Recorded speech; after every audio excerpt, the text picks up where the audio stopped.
back Matt Hips. He rushed for over 1,200 yards this year. And McCardle's favorite target is wide receiver Jay Junko. He's got good speed, great hands, and he's rangy. So a lot of skill people on both sides of the ball. This will be a fascinating contest tonight. Gary, all the hype for the week. You faced landmine after landmine. I mean, Central Bucks West had to get out of overtime to get through Central Dauphin a week ago in the Eastern Final, 27-24. And an equally rough time as well for Upper St. Clair before they could quell Erie McDowell. All the hype in school comes to an end. The best thing you can do, I guess, is play the game itself. Well, the nicest thing about these two teams is the fact that they have Jim Render for Upper St. Clair and also Mike Pettin for Central Bucks West. Both these teams know how to prepare what they do well, and they make you have to change more than they have to change to what you do. So the two key words here become attack and adjust. Attack with what you do well, adjust to what you don't know very much about, and once you do that, whoever does it the best will become the PIAA 4A state champion and will become the first two-time champion in the history of 4A in Pennsylvania. One of the big trends to look for early, Upper St. Clair likes to throw the ball a little bit more. They're a little more of a balanced attack.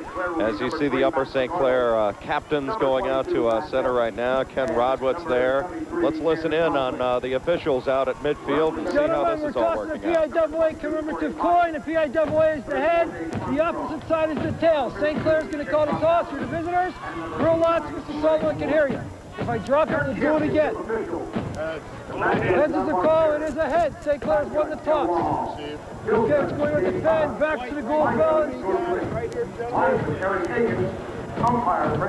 St. Clair has won the toss, they will receive. Okay, guys, gentlemen, let's play ball, let's have a good one. Interesting call early for Jim Render. Wins the toss, wants ball. Every time that you get a chance, you want to put the first points on the board in a game like this. Now, it's kind of interesting that in the 4A state championship game in 7 years, only 29% of the time has the team that has scored first won first. So a rather unusual statistic in that regard. But I'll tell you what, I like Jim Render's decision. I think if you put the ball on in the end zone first, it makes the other team just get a little bit more desperate, whether they believe it or not. Looking in on West as they listen to Mike Pettin, their coach, for some last-second instructions. I think the one thing Jim Render's thinking about, weather deteriorating, get the ball early before this field gets any worse. Upper St. Clair played in a bad weather game against Seneca Valley a couple of weeks ago, and Jim Render said these conditions are actually balmy compared to that game against Seneca Valley. We're going to take you around Mansion Park, look at some of the reactions, some of the build-up before the tension and everything else in this Quad A state championship game between Central Bucks West, the champion out of the East, and the champion out of the West, Upper St. Clair, for the national anthem.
The state championship in Quad A, Upper St. Clair, has not been here since 1992.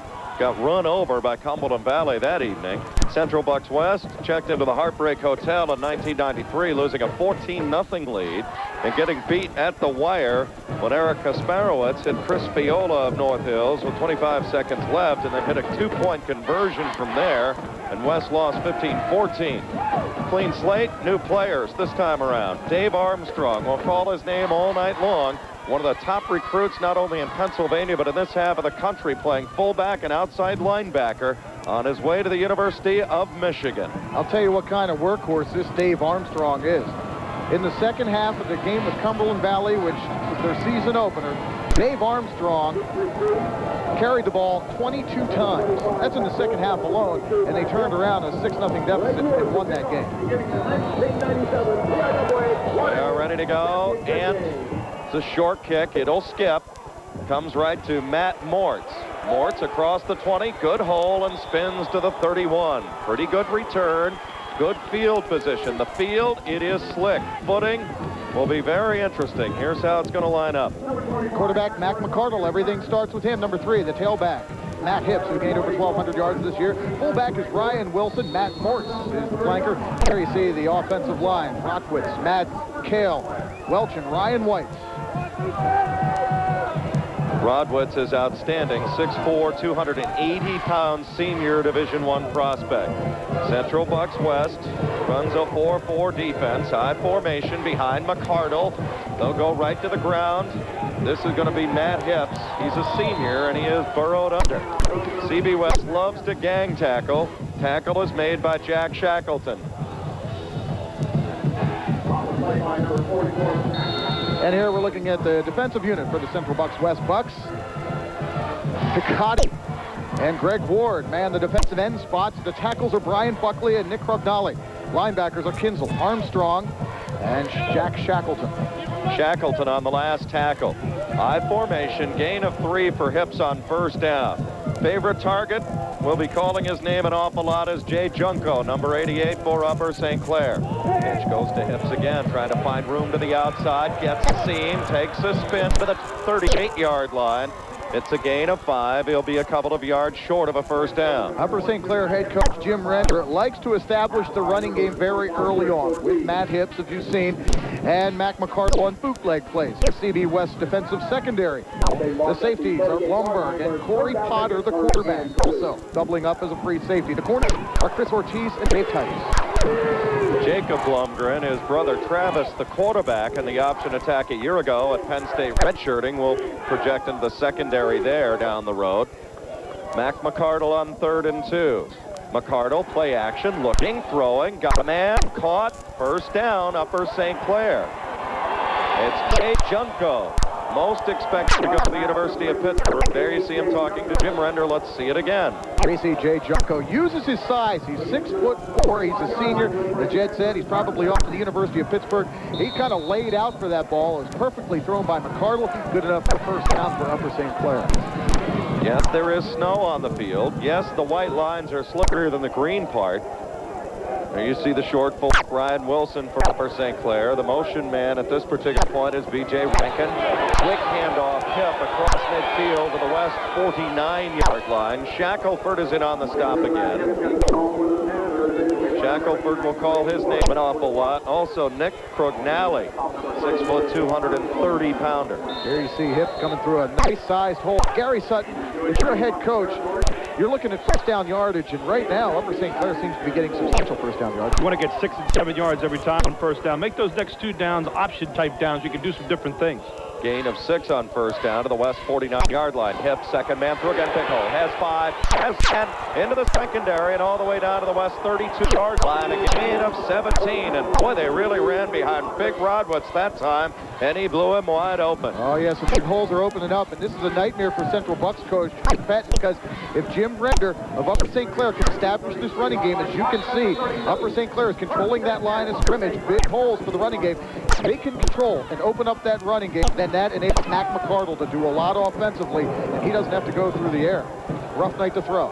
Hips came into this game with 1,200 yards rushing on the season. McCardle changing the play at the line of scrimmage. You can do that, making his 45th consecutive start. Counter tray goes Hips to the 30-yard line. Gain only 2 that time. Tackle is made by Crognale. Again, will call this game all night long. 6', 230-pounder as you look at it again. There you go with Matt Hips once again. Trying to cut it outside, but there's Crognale. Meet him just past the line of scrimmage. Gain of 2 on the play. It'll be 2nd and 8. The ball on the CB West 30-yard line. Brian Madden, the offensive left guard right now, doing a great job of opening some holes for that running game. Hips going right through.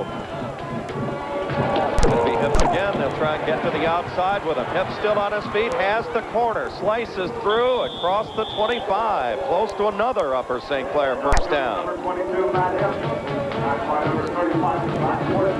Well, Matt Hips has been getting much of the work here in the first drive of this ball game, and here's what he's done throughout the year. In 13 games, he has total 191 carries. Good for more than 1,200 yards. Look at the average, more than 6 yards per carry, and he's found the end zone 13 times. This is a great drive to start the game for Upper St. Clair. We've got about 8 minutes and 16 seconds to go here in the opening quarter. This is the initial possession of the game. Hips will dot the I, looking at 3rd and 1 right now as McCardle calling the play. Goes to the short fullback. Big hole up the middle this time. That's Ryan Wilson at 5'8", 170 pounds, and bangs inside the 10 to the 9-yard line. A rip of 16. Well, you lull him to sleep. You give the ball to Hips, to Hips, to Hips, and then you give it to Wilson on that short, quick plunge, and Wilson gets more than just a couple of yards there. Wilson takes the ball down inside the 10. First down and goal to go now for Upper St. Clair. You know, you were talking about Matt Hips. 6.5 average during the year. He's got 39 yards tonight already on 6 carries. That's a little bit of that average right there. Wilson averaging 4.5 yards per carry, has 6 touchdowns heading into this game. Mort's the motion man. Ball is fumbled. McCardle covers. It'll be a loss of 2. Big Dave Armstrong was almost there in time for West.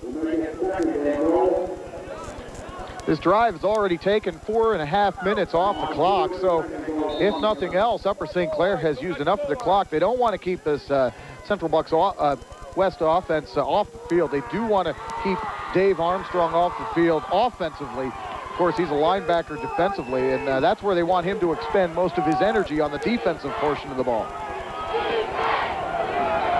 Be careful. Watch the slant end pattern with Junko here. He's got a lot of room to work with at the wide receiver spot. 2nd and goal at the 10-yard line. McCardle, play action, looking, throwing into the corner of the end zone, and incomplete. Pass intended for Junko. Simple down and out that time. Single coverage by Dave Titus on the corner. Good job by Titus, the 5'11" senior. As Junko comes trotting back to the huddle here, you're going to see McCardle, nice play action fake, rolling out of the pocket, sees his receiver all the way. Jay Junko heading to the corner of the end zone, but look at number 24 for Central Bucks West, Titus, right there with the coverage. So important when you take that man on that route that you take up a little bit more of an angle to the inside and then cut to the outside, and that's hard to do here tonight with this slippery field. It was a little bit more of an L kind of cut than a V kind of cut, which is what you wanted. Corey Potter, single coverage on Junko to the off your screen, right at the top there. McCardle, wingback reverse, goes to Mortz, and Central Bucks West is all over it. First man there, Crognally. He slows it down and gets a little help from his friends at the end there. It'll be 4th down, and it's time for a field goal attempt. Zach Ramos, senior, will come on, and it'll be about a 31 or 32-yard attempt here. The only good thing about that play, if you're Upper St. Clair, is that they ran right into the middle of the field, put the ball right dead in front of the goalpost. Any points you can get on this surface and in this kind of conditions isn't bad. They'll burn a timeout as a result. That's right. As they think about this field goal, if you're the kicker. Timeout on the field, still scoreless. Upper St. Clair, Central Bucks West, back after this. The CBWest PIAA High School Football Championship game is brought to you by the Daily Intelligence Great Sports and by Channel 69, your local news station. The CBWest PIAA High School Football Championship game is brought to you by Ronald A. Williams and Company, voted best of Bucks and Montgomery counties for 1997. Mike Proctor is a student at Buckley University, and he's about to become the subject of a remarkable experiment. He will live inside this small chamber, cut off from all human contact. Alone. Yo, a little milk in here. For the next 30 days. Oh, no. I didn't sign on for this. Guys, I got tons of cereal. I want some milk. Fascinating. Please. Got milk. The evidence is based on careful research, with fastidious attention to minute details. The results of our study indicate that the region is best served with up-to-the-minute news, sports, and weather, weeknights at 6. Top news team Nancy Werteen and Rob Vaughn bring you the most comprehensive coverage of the day's events. Good evening, I'm Rob Vaughn. Tonight's story. Channel 69 News, serving you every night at 6.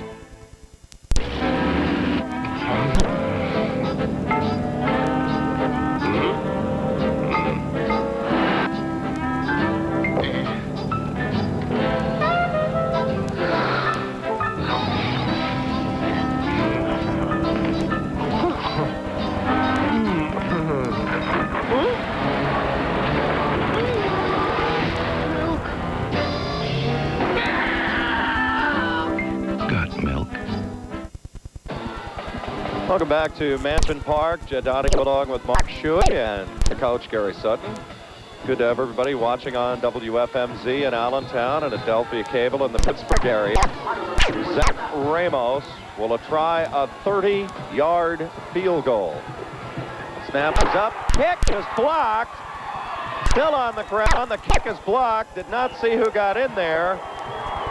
It was Justin Sajansky on the attempt. The holder, my mistake, was Zach Ramos, but they got in there and blocked it. Big, big play in this game.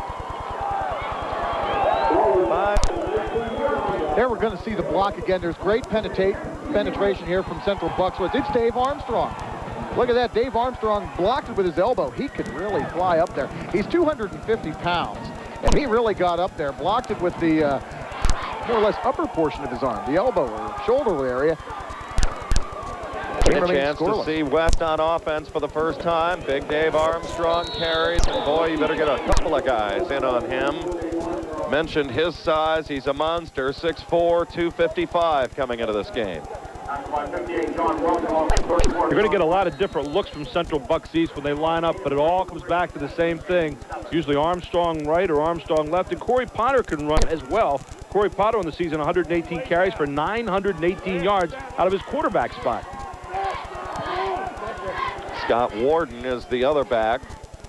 Kind of lost to the mail. Handoff Armstrong. He can motor. He's got a few more yards up to the 29-yard line. A gain of 7. That's close to a first down. You know what makes Dave Armstrong so very powerful is look at the size of the legs. And here you're going to see Armstrong take the deep pitch. He gets to the corner, gets a couple of nice blocks, and you really have to get down low to tackle Dave Armstrong. No arm tackling on this guy. He's a horse, 250 pounds, and he's a workhorse as well. 301 carries for 33 touchdowns. That's a lot of work. Third down and a short one upcoming now for West. Armstrong, the lone setback. He gets the call again, and stack him up. It'll be close. It'll be real close. Now, nothing subtle about that. Big John Welsh, 225-pound senior, met him head on. Here you're going to see the collision at the line of scrimmage. You can see the orange flag on the far side, and I don't think he made it. Of course, everything just depends on the spot here. And the spot was a very generous one. Looks can be deceiving sometime. We'll see. Ken Rodwis. I think he's got it here, guy. I think he's got it by about the nose of the football. You know, he's not a guy that he can move. He's 4'7" in the 40. That's why Michigan was so happy to get him. And we just saw his leaping ability. They got it by half the ball. One of the things that Armstrong does that's so important, he acts as a good decoy, too. He's averaging 6 yards a carry, but Corey Potter and Warden, because of all the attention that's paid to Armstrong, are averaging 7.8 and 7 yards a carry, respectively. So Armstrong draws everybody else in, and you forget about those other guys back there like Potter and like Warden. Well, West can throw the ball if they have to. Now, last week, a lot of people were wondering if they could come from behind. Well, they sure did. They were trailing 21-6 against Central Dauphin, and they pulled it off in overtime. Potter is going to roll. This time puts it under his shirt, runs, has 5 to 7, maybe 8, close to another first down. There's what he brings to the table. Similar player to Travis Blumgren, who was their quarterback last year, went to Penn State and played the Big 33 game. And you mentioned Corey Potter here, the quarterback for Central Bucks West. He rallied Central Dauphin with a very similar play. Against Central Dauphin, Corey Potter, with the team trailing, took the ball 40 yards into the end zone to tie the score. Then Central Bucks West won the game in overtime, but a very similar play. Corey Potter took into the end zone 40 yards last week to help Central Bucks West win that ball game. This is a team, though, that will pass generally on predictable downs. You'll see it on a third down where they really just need to pass the ball. They live totally by the run, and you can see the run gets them to the first down right here. Already 3:54 to go. I mean, Upper St. Clair had the ball 5 minutes and 57 seconds before Sujansky missed a 30-yard field goal, and that was blocked by Dave Armstrong. And now Armstrong, back-to-back first downs for West. Potter getting the last 10. Handoff this time, second man through. There's a new man here. It's Scott Warden. 5'10", 185-pound senior, skips through there for a couple of yards. Justin Sujansky gets credit with a tackle. Sujansky's a great player, and he's only a sophomore. There he is. That's a fine piece of running by Scott Warden just to get some positive yardage out of the thing. Scott Warden, 92 carries of the season, 647 yards. As we said earlier, a 7-yard per carry average, and 8 touchdowns for Scott Warden. USC and CB West. Armstrong, it's going to be Potter on a keeper, trying to get to the outside. Potter slips down at midfield, but he's got another West first down. There's a gain of 7, maybe 8 more. Potter is coffee quick to the outside. You've got to play him on it. He sure is. Here, he fakes the handoff to Warden, tucks the ball under his arm, and then he's head right for the corner. Sheds a tackle. That gives you an idea. Arm there on Matt Mortz. Yeah, it gives you an idea of the strength of Corey Potter. And that field is slick. He was heading out of bounds, but like you said earlier, Jed, those white lines are a little bit slicker than the green portion of the field. So Corey Potter kind of slipping there as on his way out of bounds. Under 3 minutes to go here to score. First Central Bucks West drive of the ball game. Handoff back to Armstrong. He burrows his way through. He's still alive to the 41-yard line. Oh my goodness, 8 yards on that. The big train. You just watch the pile and you'll know where Armstrong is. He's always at the bottom of it.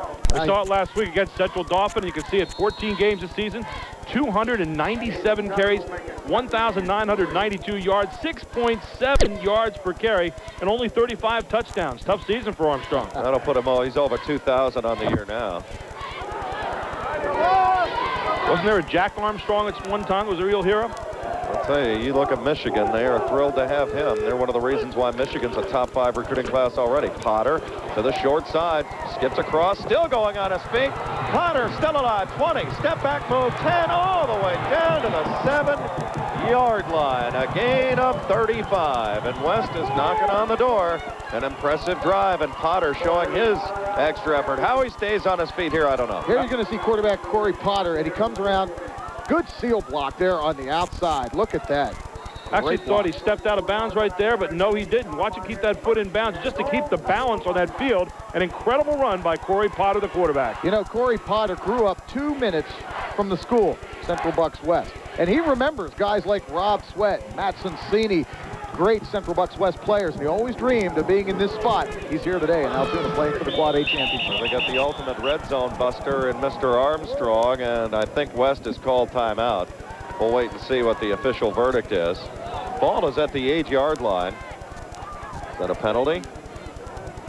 Dead ball foul, encroachment on the defense. Half the distance to the goal line, still first down. Ouch. Having first down and goal to go from the 5 and having Dave Armstrong in your backfield is not a prospect that you look forward to very often. Well, be careful here, though. The defense of Upper St. Clair last week forced 2 turnovers in the red zone against Erie McDowell.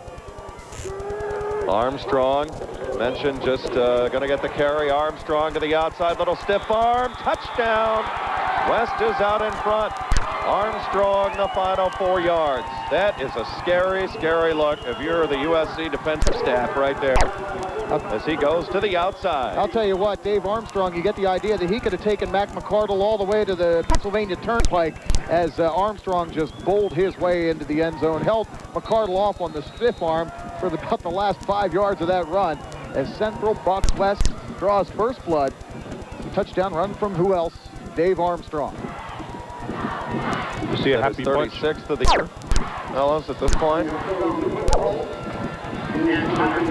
Dan Patterson, a left footer.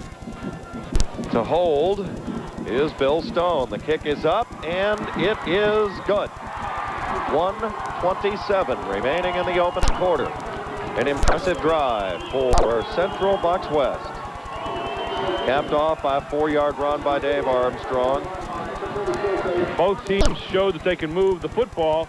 The Bucks West showed that they know how to finalize. You talk about this one, 9 plays, 81 yards, 3 minutes and 36 seconds, and Central Bucks West cashes in first. I want to remind you this broadcast underwritten by the dairy farmers of the Pennsylvania Dairy Promotion Program and the American Dairy Association. They remind you that your body needs strong muscles, steady nerves, and quick energy to compete in today's athletics. Your body needs the right fuel. Got milk?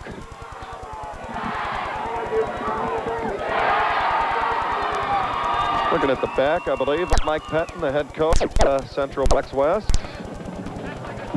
Dial 34. In the gold and black. Dave Armstrong's 36th touchdown of the year, and it is a 7-0 game.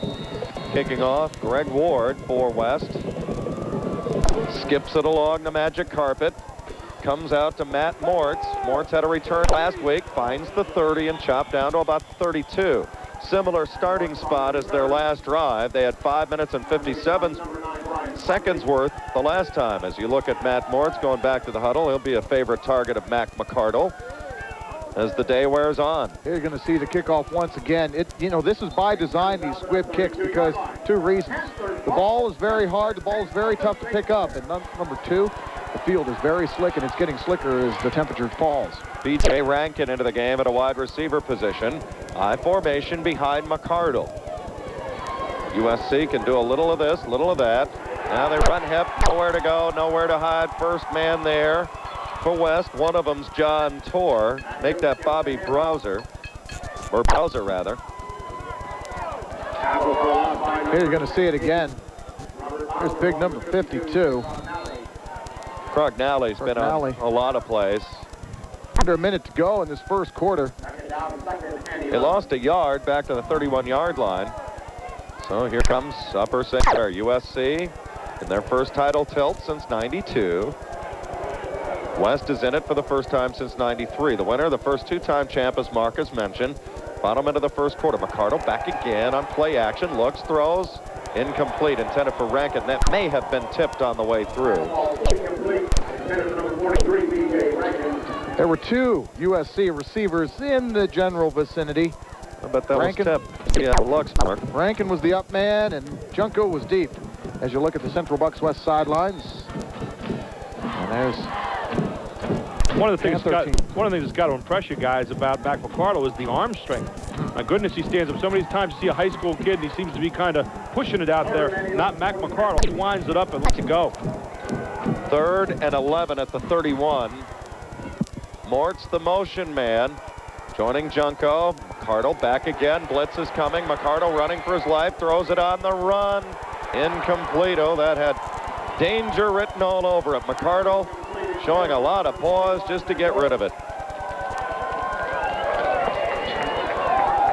Here we're going to see Mac McCardle. Because Greg Ward was coming. Play action, yep.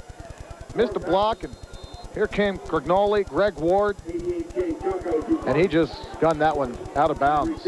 Very heady play. So hard to make that throw when you're running to the left as a right-hander unless you can get yourself set and get those shoulders squared up. And nice job of CB West that time, making sure that that could not happen for McCardle. Again, your footwork. Gonna punt it back. Junko gets a high end over end kick. Potter's under it at the 33. Tries a step around move, and then he's gonna get chopped down. First man there was John Mortz. And then converging was Upper St. Clair from there, and West will go on offense.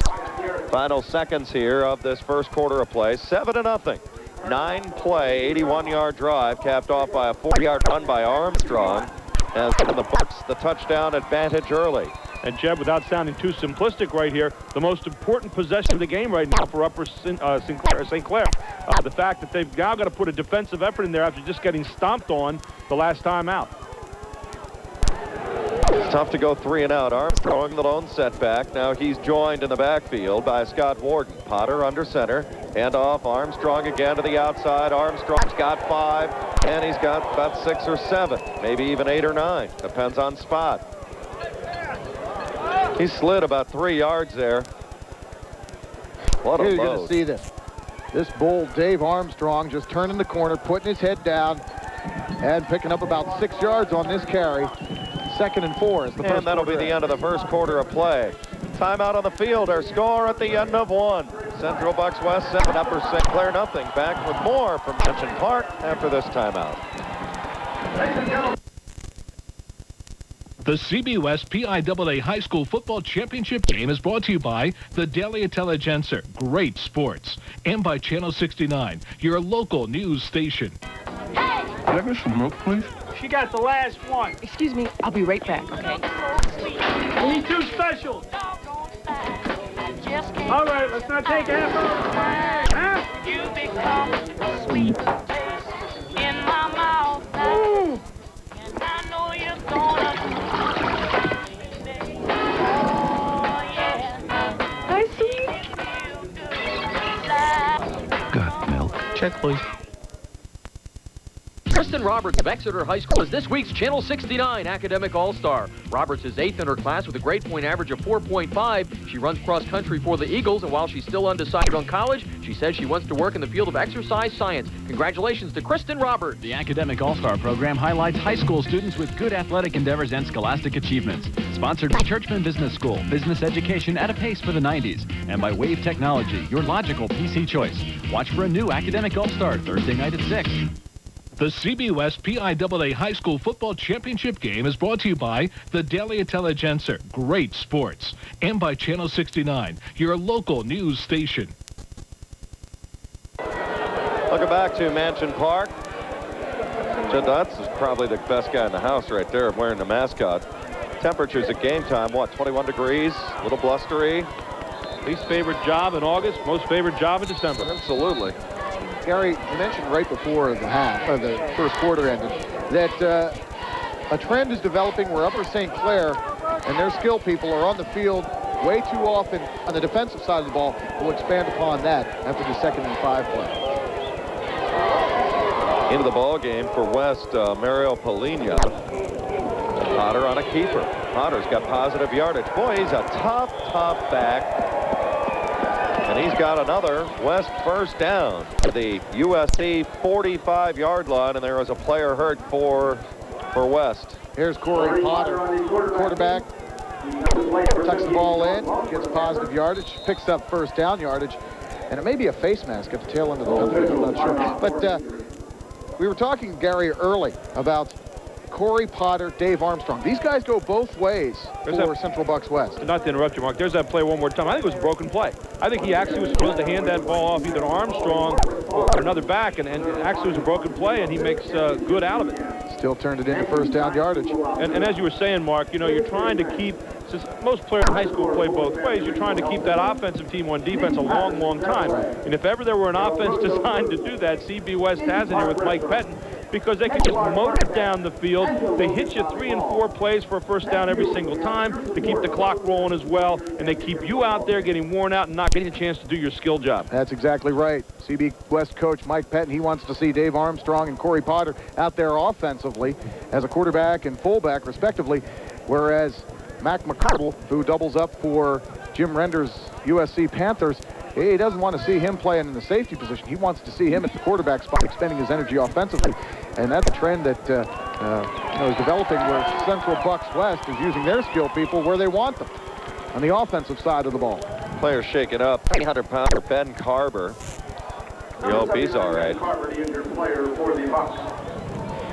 Opening minute of this second quarter of play. Central Bucks West on their second possession. Their first resulted in a touchdown, and here they are on the march again at the USC 46-yard line. Armstrong, the lone setback. He gets the carry, running strong, running to the outside, running with abandon to the 41-yard line. A gain of 5. Getting at him was John Welsh, senior linebacker. I'll tell you what, Dave Armstrong gets a lot of the ink, but he can't do it without the help up front. Ben Carver, one of the guys that just went off with the injury, he's one of the guys that is a true Division I prospect on this offensive line. There's a few of them. There's Wilson boys. They're the twins. They call them the WBs. And Mike Politis. These guys are all Division I prospects, and they open up nice holes for Dave Armstrong to scramble through.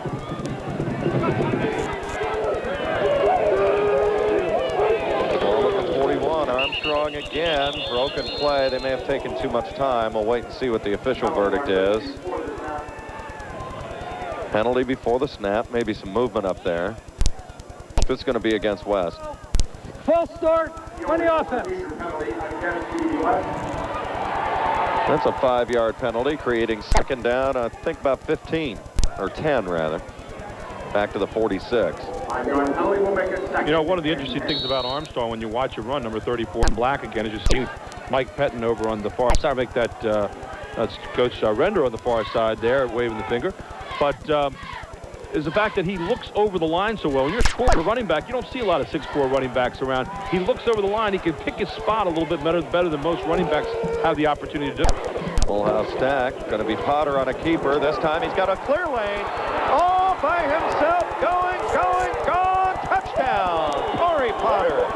46 yards. They threw everybody off by faking to Armstrong, and it was wide open, the final 35. You voiced my thought. Now watch Armstrong. Takes the dive. Everybody buys it, and it's clear sailing around the corner for Corey Potter as he heads for pay dirt. That's exactly right. Everybody's focused on Dave Armstrong, and Corey Potter, what a great job of just selling the defense as he put that ball in Armstrong's belly, then took it out, scampered around the end. 46 yards later, he's into the end zone for Central Bucks West's second touchdown of the ball game. Now, if you're Upper St. Clair, you've got a problem. You're down to a team that loves to just wear you out anyway. They're going to go for 2 here in this instance. Armstrong, the lone setback. There might be movement up front. There is a penalty. This will be against West. Looked like the left tackle moved that time. Well, I'll tell you what, once Corey Potter got that corner, he really turned on the afterburner. Good ball foul. False start on the offense.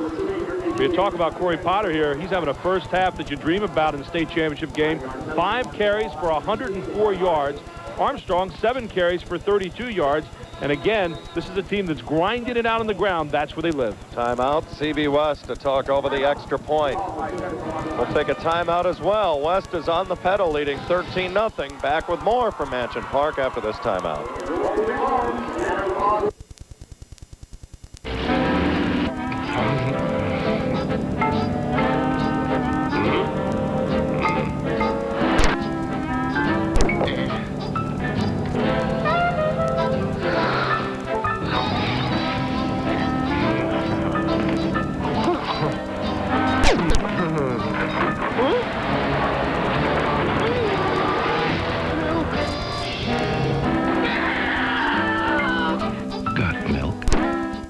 On the next Dr. Quinn. We rescued her from the savage. An Indian woman? She's not an Indian, she's a white woman. Startling similarities create an instant bond.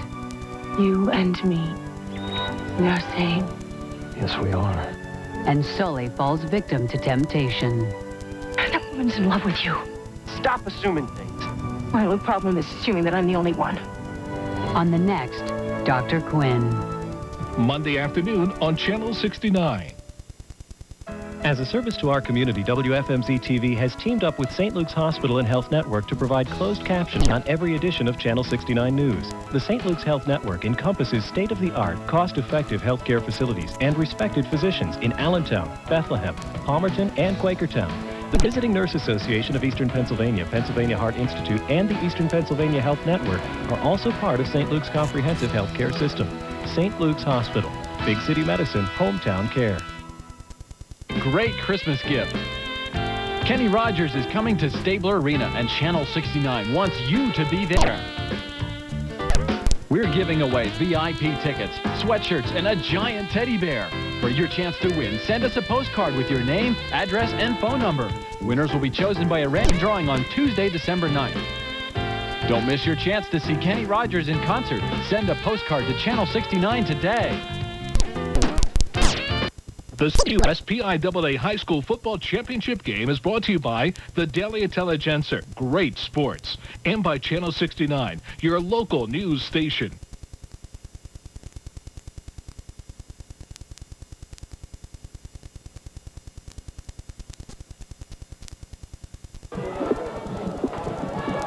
Welcome back to Mansion Park here in Altoona. Jed Donahue along with Mark Shuey and Gary Sutton. Central Bucks West going for two. Potter keeping it himself, trying to get to the outside, and he's going to be hemmed short. And the conversion is no good. 13-0. Well, those are big. We'll sell USC out because of their ability to throw the football. Let's see this again. Some real good defensive pursuit on the part of the Panthers from USC. Right there you see 99. That's Rob Blue pushing Corey Potter to the outside and eventually out of bounds. So the score remains 13-0. What's happened, though, is CB West has thrown down the offensive gauntlet here. And they've basically said, you haven't found a way to stop us yet, and until you do, you're going to see the same thing every time. 4 plays that time, 58 yards in 1 minute and 37 seconds. Somewhat unlike CB West, scoring a little bit quicker than usual, but the effect is still the same. Well, the Trojans moved the ball pretty well in their opening possession. Again, we mentioned 55 minutes and 57 seconds. But they had a 30-yard field goal by Justin Sajansky, blocked by Dave Armstrong. 11 plays on that first drive, but walking away empty. And now they really have to get some kind of answer, some points here with 10:40 to go in the second quarter, down 12-0. Well, they will have a bit of a wind at their back. Matt Hips has dropped deep along with Mortz, Matt Mortz. Matt Hips, Matt Mortz. That wind is predominant. That's why you have a holder there. Now 13-0 CB West. Snow continues to fall here at Altoona's Mansion Park.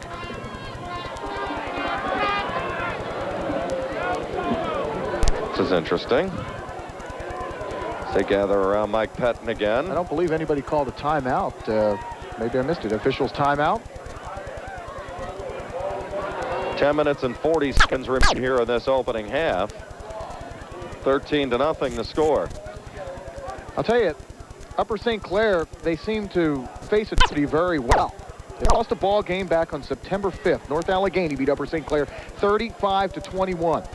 And Hips, Matt Hips, said that actually brought the team together in the sense that they began to do more team stuff. They began to hang together off the field. And they came together as a team after that loss and went on to piece together an 11-game winning streak. And here they are in Altoona playing for the Quad A championship. So they face adversity very well, this Upper St. Clair Panther team. Here you see the defense of Upper St. Clair stringing out Corey Potter, really has nowhere to go. Rob Blue took the corner away from him, and he gets out of bounds. I want to remind you that this broadcast is underwritten by the dairy farmers of the Pennsylvania Dairy Promotion Program, American Dairy Association, who remind you that hard work and good nutrition will improve your performance in the classroom and on the field. You need the right ingredients in your training program. Be nice to have some of that right now, make it hot and chocolate. Big time. It is raw. Quad A state championship game. Good to have you along with us. WFMZ in Allentown and Adelphia Cable in the Pittsburgh area. Greg Ward set to kick off now for West. Again, Matt Mortz and Matt Hips will drop deep for Upper St. Clair. Now skip it along, Major Carpet again. Short man, Wilson picking it up, picking his way close to the 40-yard line. Nice solid return. Good field position again for St. Clair. They'll have a bit of the wind at their back. Look for him to do a lot in the air on this side. One of the biggest problems for a kicker right now is the fact that the ball, because it's so cold, doesn't compress well. Kicking a big hunk of plastic, and you're kicking into a blinding snow here for the moment that actually is going sideways out there. It's hard to see on your television, but believe me, going right to your left, look at the screen, there is a wind with snow in it, unlike anything you've seen for a while. It's a very stiff wind. Yeah, it's just changed direction a little bit. I mean, it is directly at the back for St. Clair. There is a significant advantage as far as throwing, and they're going right to the air with this vantage here. McCardle throwing. He's looking long. There's going to be something down. Junko was tripped up there by Dave Titus. That goes to show you. I mean, McCardle just threw that with some tension. I mean, that thing just got caught in a jet stream. It sure did. Like standing there with a driver and having the wind at your back and ready to hit the longest drive you can. Well, that was exactly the feeling McCardle had right there. Wind it up, let it fly as long as the wind's blowing, because it is swirling here inside Mansion Stadium tonight. There's a 15-yard pass interference penalty against Titus and West. That'll put it at the 45. If we get a camera, we can show you. I mean, it's dramatically different than when even the game started. There you see it. Like you said, that ball that was by McCarthy just got up into that wind, and it looked like a missile taking off. They've got single coverage on Jay Junko. High formation. Rankin going in motion now. Play action, looking. McCardle throws. Junko, leaping catch. Goes out of bounds. He say he didn't have possession of. Incomplete. That's a tough thing to hang on to today. That ball is like a brick. That's a great play by Dave Titus, the 5'11" senior. Watch, he gives Junko just enough room, but then he comes in with the hit. Junko knows he's back there, has to go high for the ball. That's a very tough catch to make as Dave Titus comes in with, lowers the boom. Ball incomplete. It'll bring up a 2nd and 10. If you get that ball down in the chest there, you're okay. But having to reach up and bring it down that split second gives the defender a time to get over and knock it loose. Junko's right at the nearest screen. Give it off the hip, stutter step move, and he is hit. And first guy there was Brian Buckley, a junior. Also in the top of the pile was Bobby Bowser. Here you're going to see it from the opposite end zone. Hip gets the door shut on him almost immediately.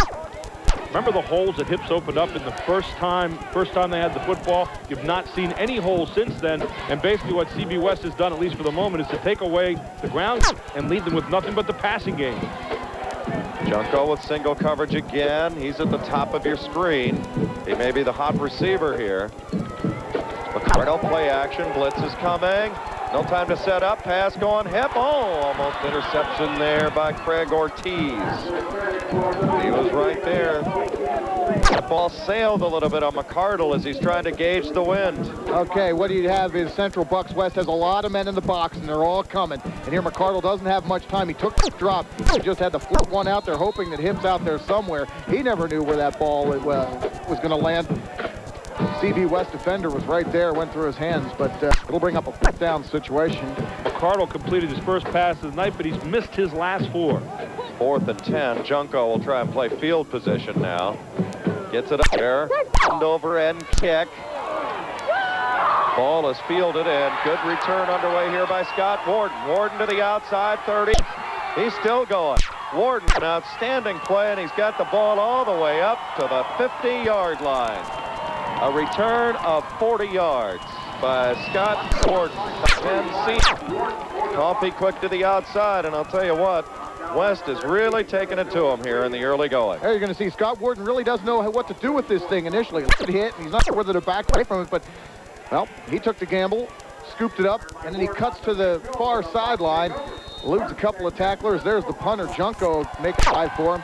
How many times you see that where a receiver on a punt or on a kickoff will screw up the catch, or he'll have something like that where he has a little indecision and finally takes it and screws up the rhythm of the defensive team running the field. This is a big defensive series for Upper St. Clair. They put 10 guys on the line of scrimmage here. Armstrong bounces out once, and now they climb all over him. There's a loss on the way. Tell you, this is an attitude series for this USC defense right now. They have to establish some kind of momentum. They've been pushed around in this opening half. Well, this is a good start with a 6th loss here. Dave Armstrong in the backfield. There you see he's trying to go over the center position. There's nothing there. And all of a sudden, USC's defense just swarms all over Armstrong. Losses. The play, it'll be 2nd and 16. I'll tell you what, they're putting 9 guys on the line of scrimmage. They know that Potter's got to throw into the wind. They're not going to throw that much. The trend's not there, obviously. Well, you're not in a position right here where you have to throw either. You could end up turning the ball back over on a kick, but you don't want to give it up anywhere in the center of that field right now on any kind of fumble or interception. How many are you counting there? There's 9 people up at the line of scrimmage, and we may have too much time. Let's see. 8:26 to go here in the second quarter. Delay game. It's thrown CB West off a little bit, guys, because they have changed defensively with 9 people up front. What Ref's doing right now is he's daring them to the football. He's put it in the air if you can. Otherwise, you're going to see people jamming every time right in the middle of that line. Well, they better change something, because I'll tell you what, they just flat out got out-muscled on the opening 2 series by West. Not only that, but Corey Potter had an outstanding first quarter, too, and a couple of deceptive moves turned into big plays for Corey Potter in that first quarter of play. We'll isolate on a scrimmage for show you what we mean. Now Potter's going to try and loosen it up by throwing. Pass caught. by Warden. Right back to the original line of scrimmage. Gain up, call it 11. It's 3rd and 9 upcoming now for West. They threw the ball about 7 times last week. 4 of those were completed to Warden on that pattern every time. It's their favorite pattern. You see him going out, play action, and the opportunity to run if he needs to. In this case, passes it downfield and gets Warden. Nice catch, steps out of bounds. Nice throw, nice catch. You know, Central Bucks West has played a game this year where they didn't attempt any throws. Not a single throw. It was against Plymouth Whitemarsh earlier. Dave Titus, one of the wide receivers. Now they throw a different look on offense. And Potter is back again. Second pass of the night. Oh, and it's tipped. Went right through the hands of Warden. They had the right play on. Look at the protection, though, that time for Potter. He steps up. Perfect pocket forms around him. And watch this. The outside men, great blocking. And Mark, go ahead and describe the rest. Well, Corey Potter coming back, looking for his intended receiver. That's Warden. And you know what? USC coach Jim Render almost got the break he was looking for. If Mac McCardle's 2 steps closer to that ball, he scoops it up on the fly. He's got open spaces ahead. He could have tempered into the end zone for a touchdown. Dan Jarrett is on to punt. Going deep for Upper St. Clair, B.J. Rankin, a sure-handed senior. The kick right up the elevator. Just get away, and it takes a USC bounce. And that's going to be up near about the 36 or 37-yard line. Good field position, plenty of time to work with. 8:04 to go here in the second quarter of play. 13-0. West leading USC. What you've got to watch with those short kicks in the wind right now is the fact they might hit your player out there somewhere. And that's a real problem when the wind's blowing the way it is here at Mansion Field. That's a very good point, Gary, because, you know, you usually in a wind such as this, and you're used to going downfield, deeper penetration, and that ball's actually landing behind you. They're going to exploit that matchup to the top of your screen. Now doubling down Junko a little bit. He's switching off on the play.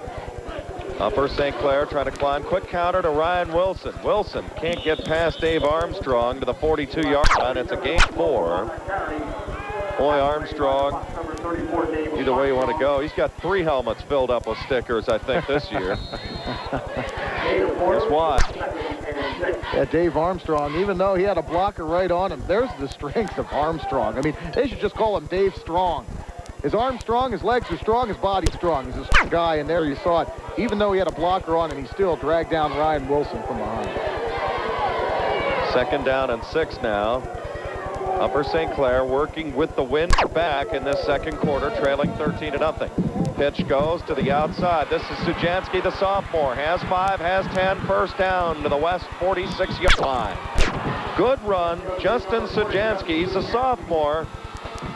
They'll get to know him very well in District 7 in future years. A little bit of a different look from Upper St. Clair. Sujansky, more of a slashing type runner. You can see him looking for the holes, heading downfield, trying to place his blockers as he picks up some positive yardage. Good enough for a first down. Upper St. Clair is in Central Bucks West territory at the 45. And Upper St. Clair moving away from the passing game now and trying to establish a little ground game of their own as they go to the little pitch out and the student right. High formation now behind McCardle. West showing a 4-3 look right now on defense, playing a little zone. Quick counter, absolutely nowhere to go, nowhere to hide. Big Dave Armstrong got his hands around Mr. Hip along with Brian Buckley. There's a true team effort there at the 2 linebackers. Yeah, Matt Hips was met head on right here at the line of scrimmage by Dave Armstrong. Look at the blood on Dave Armstrong's pants already. Armstrong pushes him backwards. No gain on the play. The other thing you look at, too, Mark, is look at the eyes. Just shedding people away, but his eyes always focused on that ball carrier like the great linebackers do. Upper St. Clair facing 2nd down and 10. The motion man, Mortz. McCardle, play action, back, looking, under the gun. He's a good throw. Throws it on the run downfield. Has a man, Mortz, and he can't hang on. Tough catch to try and make down near that 25-yard line. Good throw, however, by McCardle. I think you're going to see a great play by Dave Titus here, the cornerback of Central Bucks West. Watch this. A great athletic play by McCardle to get away from the rush and get a really quality throw downfield. Look at that ball going through the air. He has his intended receiver. He's behind the defense. And look at Titus, number 24, there to save the day. And give credit to Buckley and Cahill, who chased him out of the pocket and forced him to throw that ball roughly on the run. But that was laid right out there. Look at it again. Beautiful laid throw. Perfectly. And right at the last moment, Titus saves the day. He was running for his life when he let that. Oh, that's just great play. McCarthy, 3rd and 10. He's got a man open, looking downfield. It's intercepted. Chris Ortiz takes it back the other way and out of bounds at the 36-yard line. Now McCardle throwing into double coverage that time. Intended receiver Zach Ramos. Chris Ortiz, just a junior. That time played the part of center fielder. And he went back, caught the ball. An errant throw by McCardle. Takes it upfield. Central Bucks West takes over once again. 1st and 10 at their own 35-yard line. Basically put up for grabs. Well, everybody thinks when you have the wind at your back, it's a perfect and ideal throwing situation. That is not the case at all. You get an awful lot of air on the wind like this, especially swirls and last-minute moves, and you saw it right there. 5:51. 1st and 10. The motion man is Warden. Back goes Potter. Keep it. Runs it himself. Got good yardage. And he pounds it close to another 1st down. Up near the 45-yard line. Just short. But again, you know, you look at Potter, he just throws a different look. He's got the speed and the brawn power of Armstrong, and then you got to deal with this. Yeah, and then Potter gave the little pass fake there. But, you know, everybody keys on Armstrong, and you've got to, in fact, save Armstrong in each and every play if you're trying to defend Central Bucks West. He ran for 23 times for 172 yards against Pennsbury, but Coach Mike Pettin used 7 other backs to run 23 times for just 72 yards, but he evened it out. Armstrong, 23 carries, 7 other backs, 23 carries. Now Polena is in. Armstrong burrows his way into Upper St. Clair toward the 47-yard line. That's a gain of about 9 or 10. I'm not sure if I've seen a bulldozer like this on this field since John Ritchie was for Cumberland Valley back in 1992. And I'm sure Coach Jim Render of Upper St. Clair remembers Cumberland Valley's John Ritchie. He was about 240 when he was at Cumberland Valley in 92. Maybe a little quicker. USC lost that 92 game right here in Altoona. This is their first trip back since then. Armstrong this time moves the pile 3 to 4 yards. That's a message play right there. You know, one thing, Gary, that just kind of wears you out trying to deal with this play in, play out. Well, it's not like Armstrong's not used to this. Look at it. Armstrong's used to battering every time. I'm not sure teams used to getting battered like this every time. He carries 3 and 4 guys with you that you know you can't take them on one-on-one, and so you're just absolutely focused on him all the time. And again, just when you get in there nice and comfortable, off goes someone else to the races like a Corey Potter. Yeah, you think that Dave Armstrong is getting knocked around, but he's actually giving the defense a beating as well. Very powerful man. Out of 4 minutes to go. These two teams live on the ground. Potter on a keeper himself. Not the time up there. That's a great play in there. There it is again.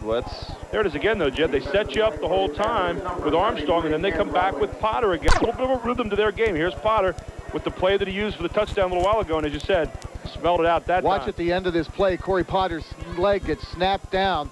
He's slow getting up. He's kind of limping back to the huddle that you can see. Corey Potter, number 22, a little bit shaken up on that play. Not 100%, but he's not coming out of this one. Look at this. It's down territory here at 3rd and 5. An extra blocker and Polina in the game. Handoff. Who else? Armstrong. 1st down to about the 5-yard line. Oh, that is such an intimidating look, fellas, running him right up into the lane. And then you've got DBs and linebackers trying to put this fire out. Watch this guy. If it gets too much snow on the field, we'll put a plow in front of him, just plow it down the field. Look at this. You know what it looks like to me? A big brown UPS truck rumbling down the street. Enough adjectives, guys, but I'll tell you what, this guy knows what the O-line is and smells it every single time he carries the football. He's an all-football player, that Dave Armstrong. I think Lloyd Carr's happy to have him coming up to Ann Arbor. Different look this time. Little speed to the outside. Good coverage. Scott Warden, the ball carrier. Tackle is made. I believe Justin Sajansky got in there along with B.J. Rankin. That's a real nice play defensively by Justin Sajansky, because look at this wall that Warden has out in front. And watch Justin Sajansky, number 40, knife right through that wall to make the big stop. Matt Carey, a sophomore, is into the game now. And the officials timeout, at least for the moment, on the field. They want the sideline of West to move back just a little bit. There you go. That's what we had figured there. Everybody creeping out there to the edge. You all want to see a little better angle. What's going on? Isn't that true? Everybody in Doylestown under the age of 18 is here tonight wearing our uniform for this Mike Pettin team. Down to 220. There goes Armstrong again. Burrowing, fighting. Upper St. Clair, Rodwitz. He's the one on top of the pile. Underneath, Rob Blue. He's only a sophomore. Great prospect, great upside. Here's why. Yeah, Rob Blue, he contains this thing. Look at him. Even though he's got a blocker right on him, and I believe that's Scott Borden, he has the presence of mind to know that Dave Armstrong's right behind him. So if he stands up his blocker, he's going to hold up Armstrong and get some help, and that's exactly what happened. Guys, an interesting observation about Armstrong. You know, his yards aren't always pretty yards to watch. They're grinding yards and they're battering yards, but they're all effective yards every time he carries the ball. Well, he's a mutter. There's no question about it, or a turfer is a better term tonight. Potter on a keeper under his arm, trying to get to the outside. Pretty good coverage, but he's still fighting, and has got the first down the way things look from here on the spot. Needed 6. Potter, I'm telling you, he just throws you a different look. There is a flag down. Might be a hold. Yeah, it could be a hold over on the far side. That's in the backfield. Yeah, it's holding. Yep. Where's your flag? There's the most subjective call in football right now. Number 58 for USC.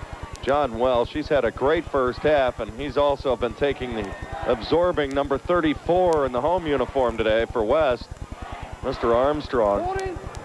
On the offense, 10-yard penalty. Just elaborating on that point again about holding. You know, so many times, you know, we now have those hands out there all the time, and you hear them say on TV, hey, you can call holding every single play if you wanted to. And I think that's probably the case. Now it's a matter of degrees of holding. Down to $120 and counting here in this opening half. Into the game at a wide receiver spot, Dave Titus. It is 3rd and 11 as Potter drops. Potter looking. Now he's going to keep it himself, picks his way through, and isn't going to get there. He's down at about the 34-yard line. Eric Day is in on the stop for the Trojans. Well short of a first down, a 4th down decision upcoming for Mike Pettin now. I'm sure he's going to go for it with less than a minute to go, and he's going to call a timeout and talk it over. There you see Corey Potter. He was initially looking downfield in order to throw that ball, but there was nothing open, and he has the presence of mind to just take it upfield, try to get the first down yardage, but stopped well short. It'll be 4th and long. Watch this again. The other you see, watch him skitter his feet here. It's hard to get that turf under your feet right now and stay upright. And you saw him right there. Here again, you'll see him just kind of tiptoeing through instead of that good plant and go. You see snow scattered across the field here at Altoona's Mansion Park, and if it looks slick, it is. We were out on the field prior to the game, and it has deteriorated since. I want to remind you this broadcast underwritten by the dairy farmers of the Pennsylvania Dairy Promotion Program, American Dairy Association, to remind you that your body needs strong muscles, steady nerves, and quick energy to compete in today's athletics. Your body needs the right fuel. Got milk?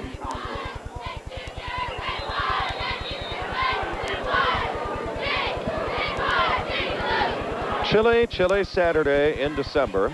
Good to have everybody on WFMZ in Allentown and also on Adelphia Cable in the Pittsburgh area. Watching in on the Quad A State Championship. The winner of this game, the first ever 2-time champ. District 1 has the trophy from Downingtown of a year ago. Central Bucks West, the 1991 state champs, 93 runner-ups. Upper St. Clair, the 89 champs, 92 runner-ups. Gonna throw, and the pass little bit out in front of Scott Borden, incomplete. Upper St. Clair, 47 seconds remaining. They've got 2 timeouts to work with. They're in the middle of the field. There you see Corey Potter back to pass. And he's looking for his intended receiver, Scott Borden. You know, Potter said his role expanded back on September 27th in a game against Neshaminy, a 41-12 win. He really gained a lot of confidence as a passer. He was 5 for 7 through the air, 83 yards, and 2 touchdown tosses. And, oh, yeah, he also ran for 125 yards, too. He's a complete football player. Number 22, Corey Potter. Interesting matchup. Dave Titus is standing 20 yards in front of Jay Junko. McCardle, play action, runs away from Buckley, now throws, incomplete. sliding safely into home plate with Zach Ramos. It is slick out there. Boy, they've been coming with number 9, Buckley, on the linebacker blitz an awful lot here in the second quarter of play. When Upper St. Clair has had the wind to their back, they know that McCardle wants to throw, and he's looking for his intended target, Junko, a very fine receiver. So they're not giving him much pressure, trying to collapse that pocket with Buckley, the linebacker, coming in on the blitz. That's a 7th straight pass missed now by McCardle. You almost feel, Jed, like they might need a Zamboni here at halftime instead of anything else. 40. That's true. I mean, it is just slippery, and they've got double coverage on Junko now. That seems to throw McCardle off a little bit. Handoff goes to Hip. He's got plenty of room on the outside. Good call here as Hip slams it to the Central Bucks West 47-yard line. That's a big gain right there of, let me see, about 18 yards.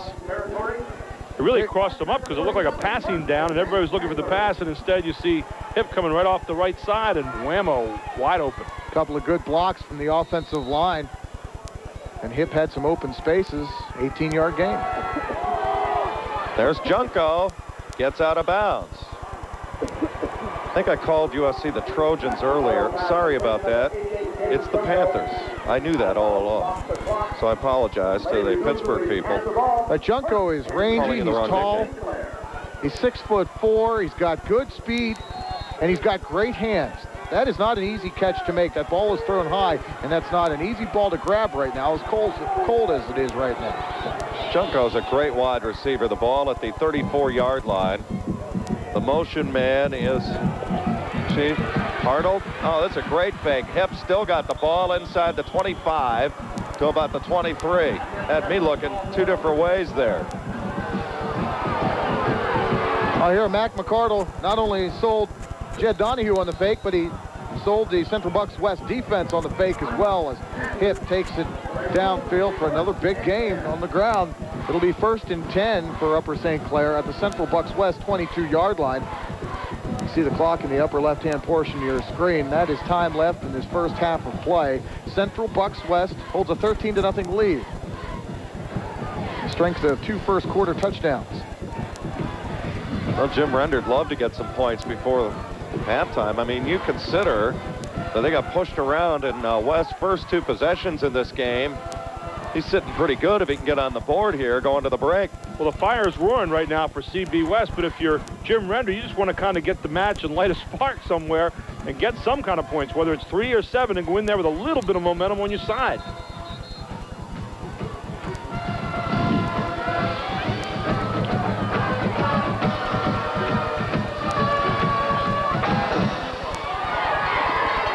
They're looking at Mac McCardle, 4-year starter. This is 45th consecutive start tonight. He's got single coverage on Junko. You might see him go there. Back goes McCardle. He's going to keep it himself. Now he's running. He's got a clear lane to the outside, to the 10, to the 5, and out of bounds. They'll stop the clock with 14 seconds remaining. That is a heady play there. Well, he got stopped momentarily as he kind of dove in toward the tackle, and then he pulled himself back out, rounded the near side, and watch this. Makes the figure, gets jittered right here at the line just for a moment, ducks a tackler, then comes around the near side. Just outran Dave Armstrong, and it's a foot race to the end zone. It's a collision here, too. Yeah, number 22, Corey Potter, his counterpart at the quarterback spot, meets him head on. This is a huge play now with 14 seconds to go. They've got 1 timeout remaining. Watch a little slant in here by Junko. They're going to pitch to Hip to the outside. Hip trying to get the corner, isn't going to get there. They continue the clock, 6 seconds. They call timeout. There's 5 seconds remaining in the half. We'll see if he elects to kick. I don't know. I think he's got every intention of going for it. Here's the deep pitch to Hips. And Hips has a wall in front, but the defense of Central Bucks West, that was Scott Warden once again on the tackle. What you essentially have here, we see the play one more time, and it looked open for a moment and closed down quickly. You see Armstrong coming hard, pushing him to the outside, and then everybody else strings the play out and finally stops it. But now you've got a situation here. Do you put points on the board? Essentially, you have an extra point, but you're going to have it from the far hash mark. Not a particularly great angle over there. Nice. Or do you take a shot at the 7 and gamble? He's looking at 7 here. Hipp has 12 carries for 73 yards. A real solid first half for him. Ball's on the 3-yard line. What you can look for is you sprint McCardle wide to the strong side here of this field, away from that hash mark. And if somebody's open, throw it in there. Otherwise, sneak it up and run it right in there. Well, if you're going to run if you're going to run this play for a touchdown, it's going to be some kind of play-action pass again, and maybe look for that slant-in play they've been looking for all night from Junko. Yeah, play action may freeze him a little bit, give him enough chance to get that corner. Wind's picking up here. It's at his back a little bit. You might see a pitch to Hipp to the strong side of the field. They are at the 3-yard line. It's going to be McCardle, touchdown. He walked in. I mean, what a surprise. What a great call by Jim Render there. Bang, they're right back in it, down by 7. Conversion coming. Nobody was looking for north-south. Everybody was looking for east-west. Look at this. Bang. Here you are right down on the line of scrimmage, and the splits weren't that large down there. I mean, he went in virtually untouched. Some good blocking up front by the Upper St. Clair offensive line enables Mac McCardle score a touchdown from 3 yards out with 2 seconds left in this first half. Boy, that is a huge drive for Upper St. Clair. The Panthers scratch their way right back in it. Sujanski for a very huge extra point. Snap down, kick is up, and it is good. So with 2 seconds to go, 7-play, 65-yard drive that goes 45 seconds. The big play, the counter trey draw to Hipp, which got him deep into West territory.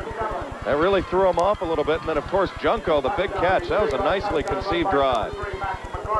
Well, you found a way to solve the Central Bucks West puzzle. Went back to going to the outside with your running game, mixing it up with some good passing, and then at the end, the quarterback sneak for the touchdown. That's a great call by Jim Render there. I thought they might run wide, maybe throw it in there a little bit. I think everybody was thinking. That's why I'm up here and not down there, I can tell you that. Everybody was thinking the way we were thinking, Jed, that it was going to be some kind of play action, and automatically you're starting to slide that foot left or right instead of getting set in there to maybe take on a north-south onslaught. That was a nice 65-yard drive, 7 plays. Only took 45 seconds off the clock. Very efficient use of the clock. And that sends a message to Central Bucks West. It really does. Well, they changed up on defense, Mark. When they went 9 guys up on the line of scrimmage, that changed things around. That turned up the tide a little bit. Well, as I said, it lit the match here really for Upper St. Clair for the second half. Yeah. Sujanski pops it high into the air. Ball is fumbled, and that'll do it for the first half. It's tough to catch out there. Scott Warden has it. We have come to halftime with our score. Central Bucks West 13, Upper St. Clair 7. You're watching the PIAA Quad A State Championship.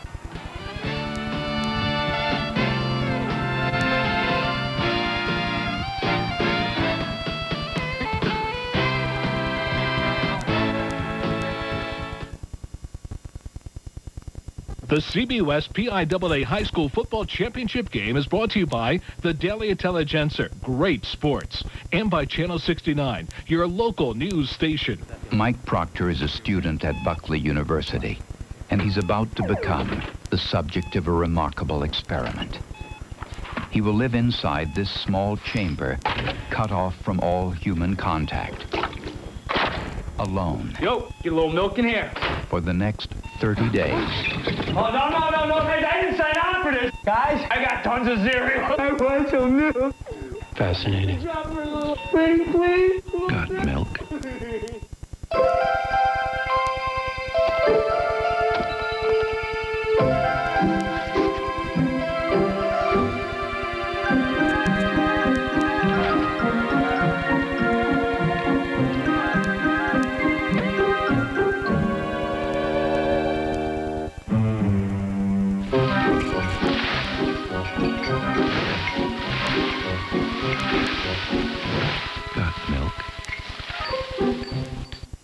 The CB West PIAA High School Football Championship game is brought to you by the Daily Intelligencer, Great Sports, and by Channel 69, your local news station. There you get an idea of the snow. If you look in the upper part of your screen there, as it is blowing very, very nicely. Good night for Caroline, maybe not as good a night for football. You know, Upper St. Clair, they were involved in a bad weather game several weeks ago against Seneca Valley. They won 14-10. It was back on November 15th in the District 7 semifinal. It was a virtual blizzard. It stopped at about the halftime point, but they had to clear the field several times. It was horrible. And as head coach Jim Render told us before then, tonight's weather he would consider balmy compared to that Seneca Valley game. So they're used to it. Well, you know, win the West, you play in Western PA without running into some weather from time to time. This is Scott Warden. Pretty good hole. Check that, it's Ortiz all the way to about the 47-yard line. Good run back by Chris Ortiz, a 5'9" junior. There you go. There's a lane that opens up right away. Scott Warden, number 35, delivers a nice block as Ortiz lets it bounce, calmly scoops it up, and picks his way up towards midfield. I don't think you see anything resembling a cut in there anyway, just straight forward running. There you got a little bit of one. Sure. Gain of 34 yards on the opening kickoff. 1st and 10, West at their own 47. Again, 9 men jammed up in that line of scrimmage. Handoff to big Dave Armstrong, and he sliced down after a gain of 3. In on the stop, John Welsh with help from his friends. Also in there, he's played a good game today. Jared Martinsik, he is a junior, 6'1". There you go. Here's Dave Armstrong just following the pile, and he gets tripped up. That's the way to tackle Dave Armstrong, and I'm sure head coach Jim Render has told his squad that. What you do, hit him low, down around the ankles, down around the shins, knock him down there. What were Armstrong's numbers in the first half? 41 yards on 11 carries. That's not bad. I mean, it was Potter that really hurt him, especially with the speed to the outside. 118 yards for Potter in the first half. Armstrong again, cutting to the outside. Armstrong, 2nd, 3rd, 4th effort, finally bounced out of bounds after a first down to the 40-yard line. Ouch and double ouch on a night like this. Just reminded of a raging bull coming around the corner. Look at this. The Bulls of Plampono hold nothing on Dave Armstrong. Watch this. Gets hit once. Now watch him just kind of get up and just ramble ahead for a couple more yards yet. Just waving the arms, putting the legs up high, and getting it done. Left guard Ben Carver had a nice seal block to open up a lane for Dave Armstrong. Picks up first down yardage on the play. It'll be 1st and 10. The ball's into Upper St. Clair territory at the 40-yard line. He's like playing in traffic. I'll tell you what, that's a moving vehicle. He's the short man. As West on the initial possession. This is going to be Scott Warden. He gets to the outside, and they cut it off pretty good as he goes out of bounds. Nice tackle, Mac McCardle. One thing we're seeing, Jed, sorry, here in the second half. In the first half, remember the 9 guys on the line? What you saw Mike Pettin do here, and watch, everything now is going on a slant or a quick pitch. And they're trying to go to the outside, eliminate 2/3 of that line and deal with only 1/3 of it. It's like a flurry or a tornado cyclone look at around the 10-yard line. Yeah, the winds are starting to really whip around this stadium. That was unbelievable. Handoff, 2nd man through. It's going to be Warden. He's chopped down right away. First man there is going to be Eric Day, the outside linebacker. Good play by Day to slow that one down. It'll be 3rd and 7 upcoming now for West as we see it again. Eric Day, a 5'10" junior, 190 pounds, just knifes through, makes a great tackle on number 35, Scott Warden. And once again, highlighting Gary's point, trying to hit the ends, hit the corners, get away from that 9-man box that Coach Jim Render is throwing at Central Bucks West here in the second half. High formation. It's going to be Potter on a keeper. He's got the seal. He's got the outside. Still going 20. Potter foot race 10-5 to the 3-yard line and dragged down from behind by Justin Sujansky. He has been the difference tonight for the Bucks. Well, Sujansky saved a touchdown, but someone up close to the line of scrimmage missed a tackle that enabled Potter to go for a big play. It's McCardle. He just slips on the field, plain and simple. And Potter is off to the races. 34 yards down to about the 3-yard line. Gary? How does a quality team react when they've been answered at the end of the first half? Here it is. They get the ball and start marching. This could be a big score. Armstrong just into some of that snow right at about the 8-yard line. He gets the call. He's still alive. He's in for the touchdown. It's a touchdown for Dave Armstrong, his 2nd of the day. There's nothing you can do about that. You mentioned what? Need a Zamboni to clean the field? Well, you got a Zamboni look there into the painted area. CB West now leads it 19-17.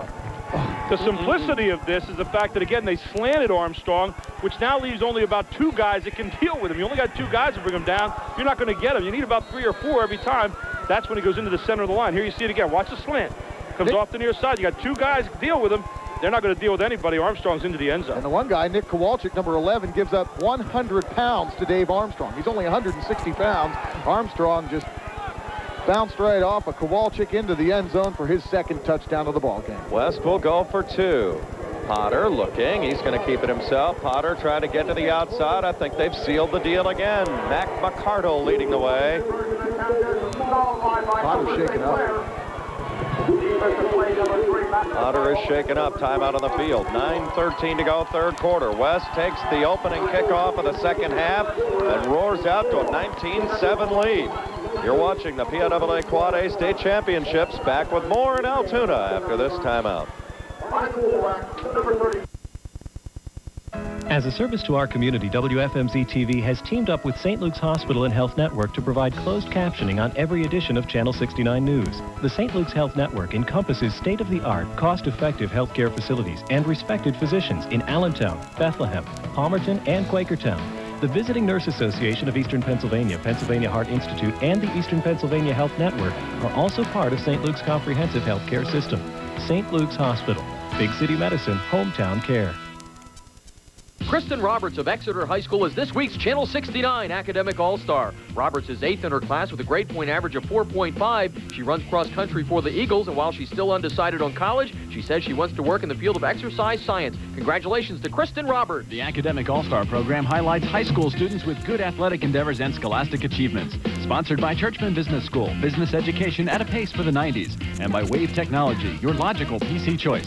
Watch for a new Academic All-Star Thursday night at 6. Has that ever happened to you? Car breaks down out of the blue, or the check engine light goes on? Anybody can change oil or install mufflers. We diagnose and repair problems nobody else can seem to fix. At Mumma's, we fix it right the first time. No matter how old your car is, with our preventative maintenance plan, you should get 200,000 miles. Remember, folks, price doesn't fix your car. Knowledge does. The evidence is overwhelming. The clues are everywhere. The verdict is in. The most exciting, suspenseful crime drama on television is Crime Time on Channel 69. Tuesday and Saturday nights, it's due south. Wednesday nights, Matlock's on the case. Perry Mason takes over the defense on Thursday nights. Then catch Simon & Simon on Friday nights. Mysteries solved, criminals captured. It's Crime Time, Tuesday through Saturday nights on Channel 69. The CB West PIAA High School Football Championship game is brought to you by the Daily Intelligencer, Great Sports, and by Channel 69, your local news station. Welcome back to Mansion Park, Altoona. There's what we're talking about, right around the 10-yard line. Look at that. Dorothy, put your shoes together and go home. I definitely don't think this is Kansas anymore. 6 plays, 53 yards, 2 minutes and 47 seconds, and now very simply Upper St. Clair must answer again. Greg Ward skips it along the magic carpet, picked up by Ryan Wilson. Wilson dicing, picking, and getting up to the 40-yard line. That's not a bad look right there to get Upper St. Clair their first possession in good field position. 9:06 left. Well, I'd like to tell you which way the wind's blowing, but after you just saw the graphic example there, hard to say. There you see Wilson doing all he can with that kickoff, and the balls are very tough to come up with here. You know, it's a very, very hard ball. You really don't have any give to that ball when it's this cold out. Kind of slips right through your hands. Matt Hips, who has over 1,200 yards, he dots the I.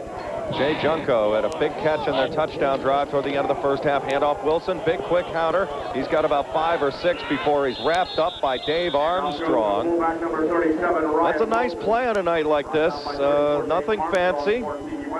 Just slug it right over the center. Yeah, right over the center is exactly right. Dave Armstrong fights off a block, tackles Wilson high, stops him, waits for some help, but not before Wilson picked up 6 on the play. It'll be 2nd and 4. So now the wind picks up even more. I mean, it is a predominant storyline in this football game. 8:34 and counting to go. We're in the third quarter. It's 19-7, Central Bucks West leading by 12.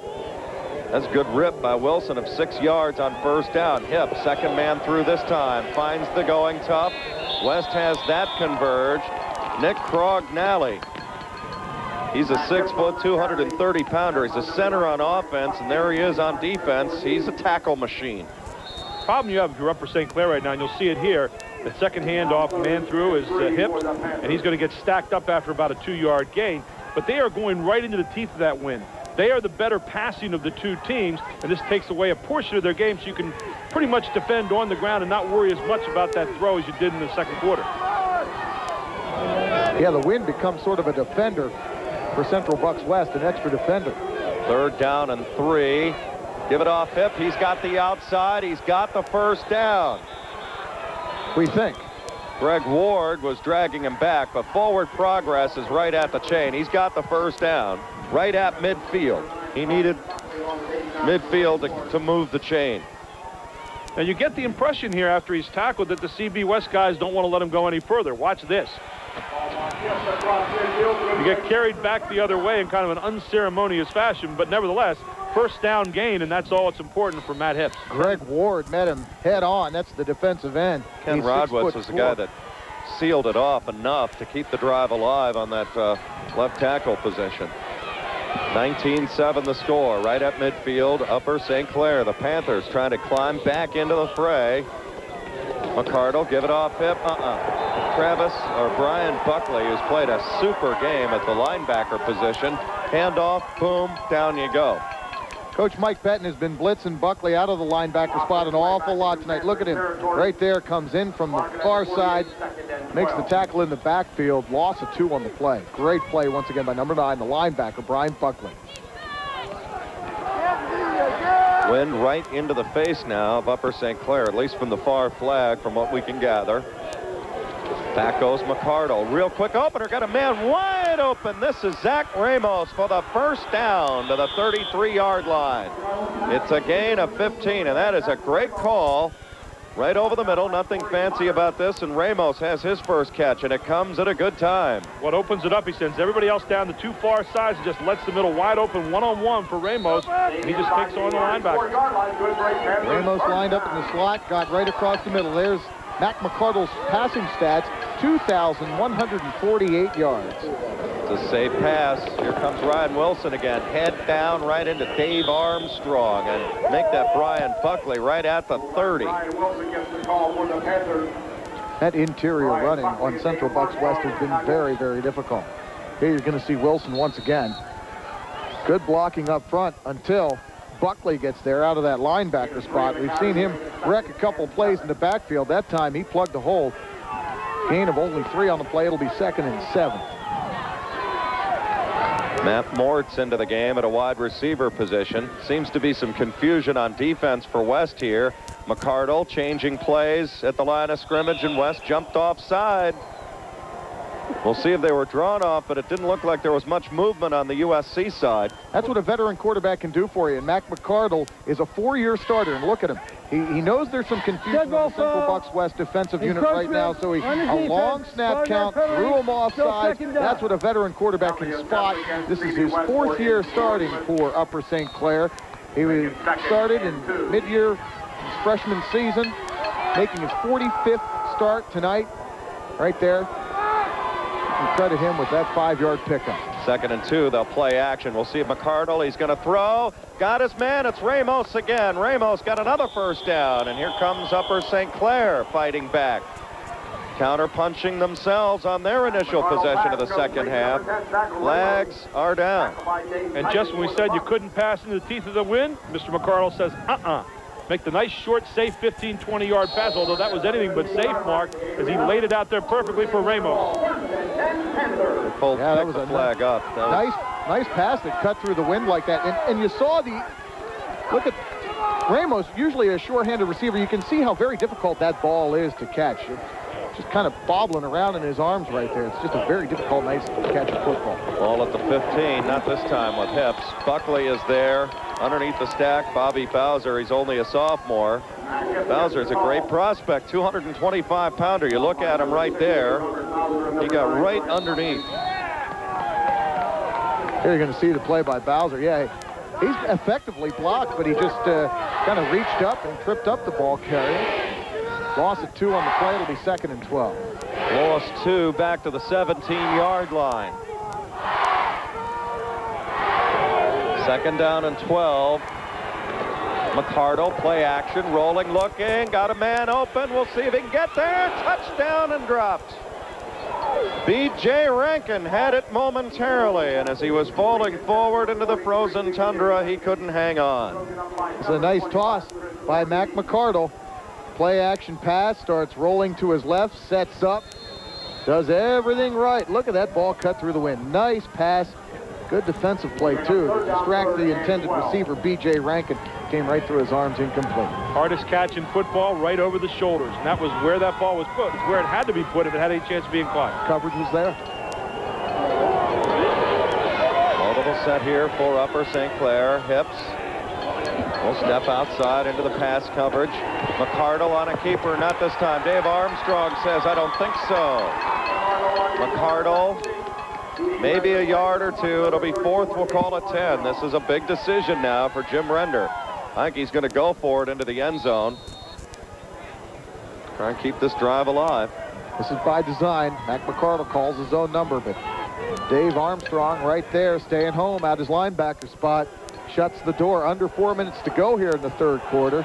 Upper St. Clair, 4th down. Ball's on the 16-yard line. They can still pick up the 1st. But it's a long way to go. 4th and 11. They need the 7-yard line. It is 4th down and about 11 now. McCardle steps out of there. Calls timeout, I believe. Did he get it in time? Delay of game. Ouch. 5-yard penalty. Still 4th down.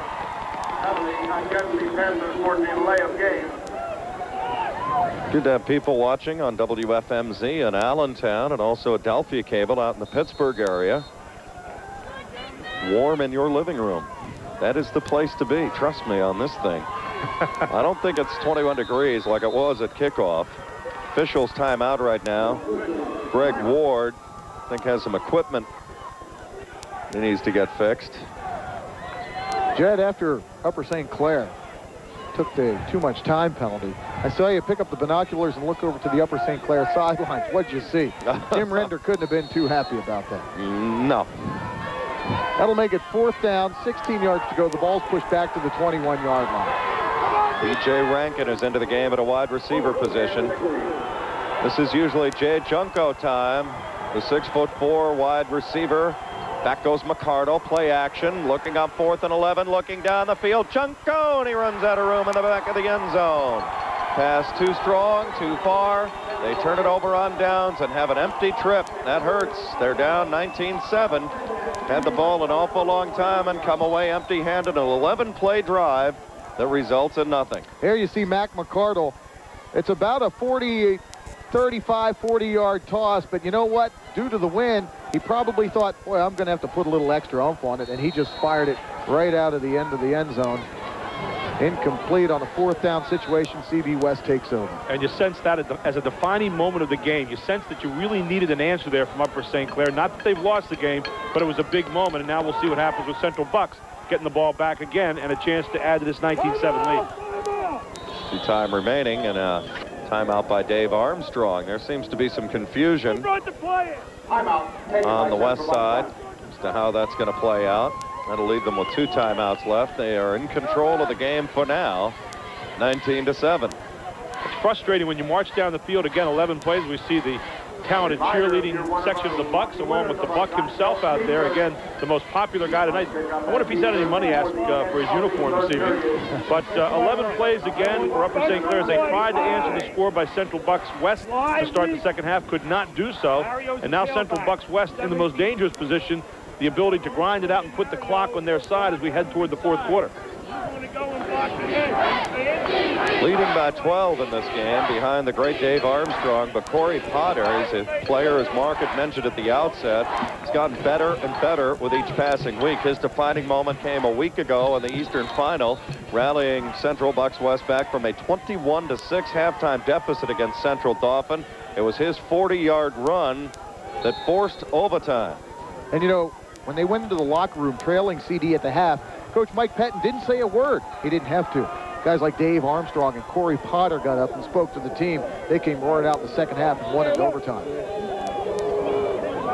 They even survived an empty trip, too, in that third quarter. Potter on a keeper. He's got an escort service out in front, but a great, great play by Eric Day from behind. He has been all over the place for Upper St. Clair today. Eric Day, linebacker for Upper St. Clair.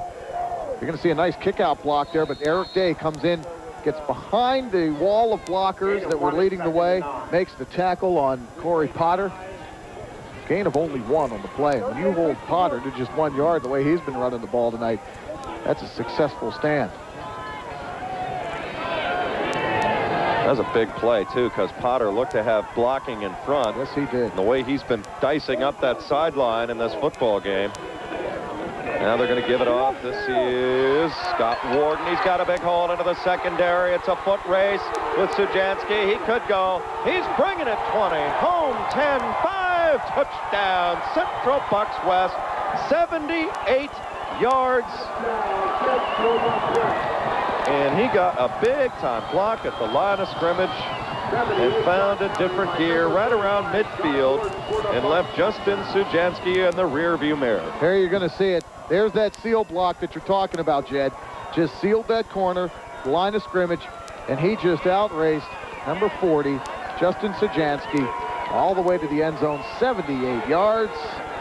Central Bucks West, the second touchdown of the second half, and Scott Warden scampers into the end zone, making it 25-7, CB West. And Scott Warden just put Upper St. Clair into jail. I'll tell you what, as he raced 78 yards around that corner. Great block over there by Armstrong and the whole entire right side of that line for Central Bucks West.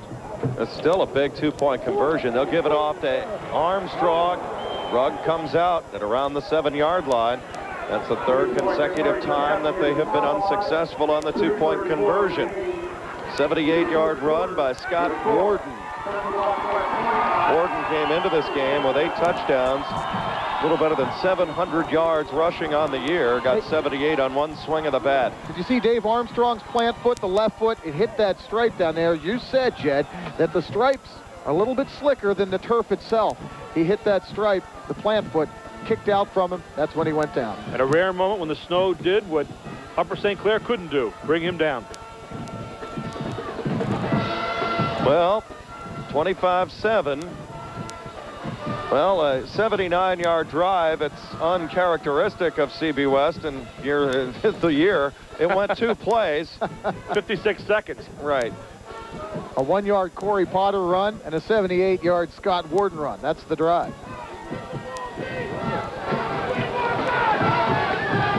Well, USC now is going to climb in the mountain.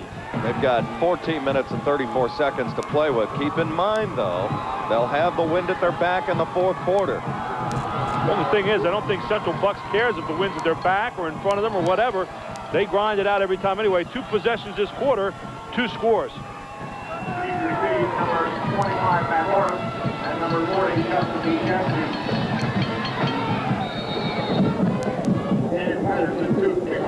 Patterson kicks it, got under it. Ball skips. It's still on the ground. Ball is still free. Ball is going around and around and around. Let's see who's got it. Central Bucks West. Oh, boy. The wheels are just coming off. It just could not get a handle on it. Almost like an onside kick. You ever see him pop it up in the air into the secondary there? Well, that's what happened. Went through the legs of one man, squeezed out between somebody else, and here, watch this whole mess. We were blocked off here. I mean, there it is. Oh, that is slips away. Still free. That won't be lonely for long. Another one skips. Now it goes away again. Here we go again. Little pig grease on the pig skin. You know, that play there highlights the fact of how slippery that ball can become when it's this cold, this snowy out there. That ball becomes very hard, has very little give to it, kind of slides through your hands. Like trying to pick up soap out of the shower. Exactly. Corey Potter, big break. Handoff goes to Armstrong. He slams the pile forward to about the 18-yard line. Nothing subtle about what we're going to see here, about as subtle as a pair and a shot. They'll just run him right into the lanes and wear it out. This Central Bucks West team covers this fumble. I don't want it. Well, I'd like to have it. No, maybe not.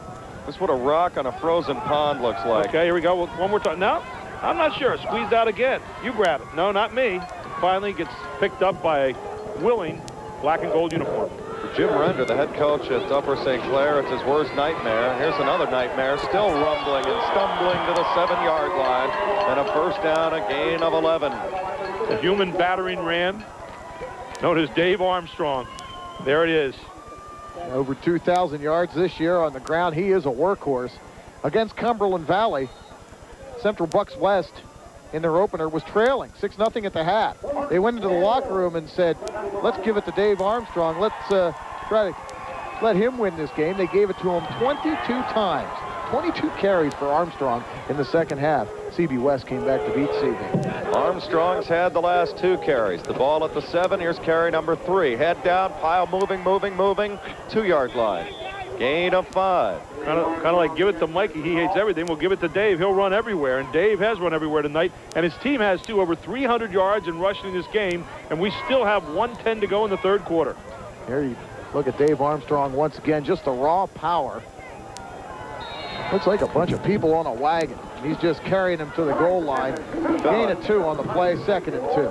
Fell on top of his own teammate, Jason Yike, 245-pound senior, and he was slow getting up. I guess I would be, too. I wouldn't be up, I'll tell you that. Let this guy fall on you.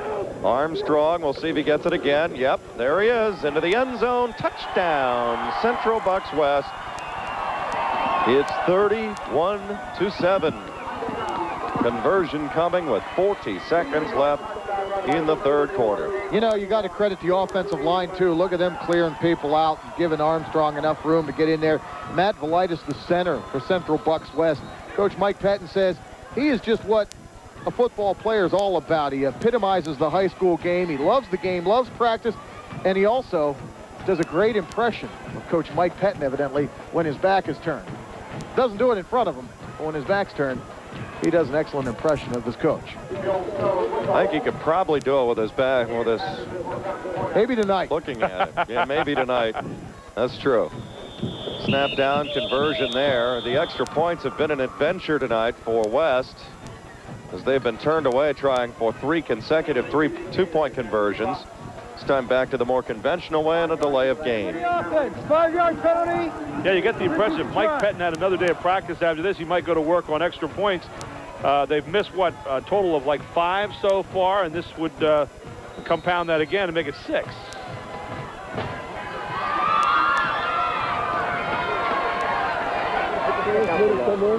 Yeah, 2 back. Snap down, the kick is up, and no good. Slid it wide left. Well, that's a 22-yard drive set up by the fumble kickoff. 4 plays. Armstrong, all 22 yards the hard way, right in your face, right down your throat. 1:56 more off the clock, and, well, the byline remains the same. Put the ball in the hands of Dave Armstrong and let it go. 13-7 at the half, but it has been a disastrous third quarter for Upper St. Clair. 40 seconds to go in quarter number 3, and now the numbers are transposed. It's 31-7 CB West. Last year we saw Downingtown run up 327 yards rushing. That was a state record in 4A. Right now, CB West is at 317 for the game with 40 seconds to go in the third quarter. And I don't think we're going to see a whole lot of passing from here on out, guys. Not from CB West. I'm sure they'll skip this ball along the rug here. It worked last time. Just want to hope that it doesn't get stuck in a drift. I think it'll skip along. And that's a tough thing to get a hold of right now. They jam it along there. Well, that's a bullet, too. Yeah, zipped it along. This is Moritz. He's got a seam. Gets up to the 36-yard line. Hit and dropped by Dave Edwards. Back up split end. There you see. Moritz took a pop here. He's shaken up. There you see Moritz. He's scooped up that bullet of a kick, and he got a kind of a seam there, but it was slammed pretty quickly, and Moritz a little shaken up on the play, slow getting up. Really a pretty beautiful scene here tonight at Mansion Field if you're doing anything but playing football. I imagine for everyone but the football players, you look across at the mansion, the Christmas decorations out the mansion. By the way, the Baker Mansion used to be a 5,000-acre estate here, and of course now a football field resides on that part of that estate. Mansion Park Stadium. Our office this weekend. 31-7. Taking you around the field here. The site of 4 state championship football games over the past 2 days. There you see some of the Central Bucks West faithful. That's brave, putting your lips on that. You could be taking that home with you. Got double motion here. They better get everything planted. They do in time. It's going to be McCardle dropping. We're going to be calling that a lot. Now throws it back against the grain. Hip. Can he get loose? Who's there? Oh, how about All-American Dave Armstrong? Oh, you mean the phone booth inside the bus? That's where he changes into Superman. The guy who's got 3 touchdowns tonight just laid the hammer down here out of his linebacker spot and stopped this screen pass that was more or less set up. He had a wall of blockers out in front, but Armstrong gets through and hits for no gain. There's something about the bottom of the pile that's attractive to this guy, offensively and defensively. Central Bucks West is 12 minutes away from winning their first state championship in Quad A since 1991. You're watching high school football, PIAA Class 4A championship in Altoona.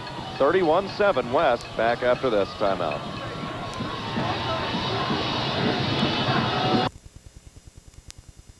The CB West PIAA High School Football Championship game is brought to you by the Daily Intelligencer, Great Sports, and by Channel 69, your local news station.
The CB West PIAA High School Football Championship game is brought to you by the Daily Intelligencer, Great Sports, and by Channel 69, your local news station. Welcome back to Mansion Park. That's the celebratory side. CB West out to a 31-7 lead. As we start the 4th quarter, I'd like to welcome WFMZ in Allentown and Adelphia Cable in the Pittsburgh area.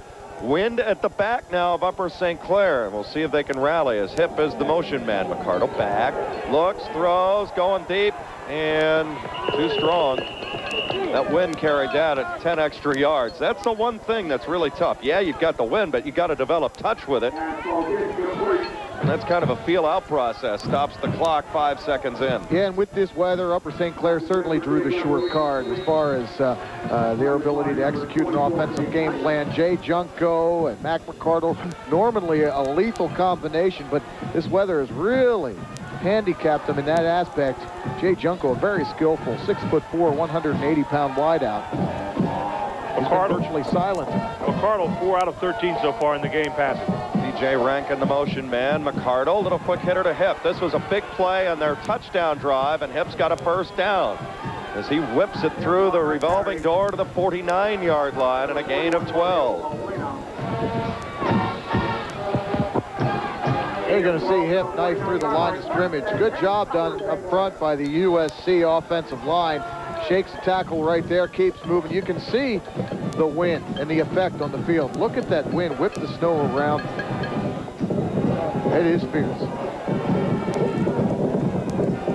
1st and 10, Upper St. Clair. McCardle, play action, has time, looks, throws, got a man Rankin, and he can't catch up with it. Good coverage, Corey Potter downfield. Also there, Scott Warden, who had a 78-yard touchdown run in that 3rd quarter explosion. You know, we've talked about the wind and how that has hampered the USC throwing game, but let's credit the coverage of Central Bucks West. Guys like Dave Titus, and there you see a play from the safety, number 22. That's Corey Potter. These guys have been right on top of the receivers for Upper St. Clair. Mac McCardle has thrown some very nice passes, catchable balls, but fine play of the secondary of Central Bucks West has prevented a lot of substantial completions. Hey, Junko with single coverage down to the bottom of your screen. McCardle, play action, looks, throws, now deals it long, looking for Ramos. And he was walloped by Potter afterward. Incomplete. It'll be 3rd and 10 for Upper St. Clair. You know, guys, I was thinking for all the passing that's done, and here we see another attempted pass by McCardle. And again, it's going to be laid out pretty nicely here, but the result's going to be the same. Incompletion, and then a quick whack. Watch this. Not intentional, but down he goes. You don't see the use of the tight end very much in high school, at least at the Pennsylvania level right now. 31-7.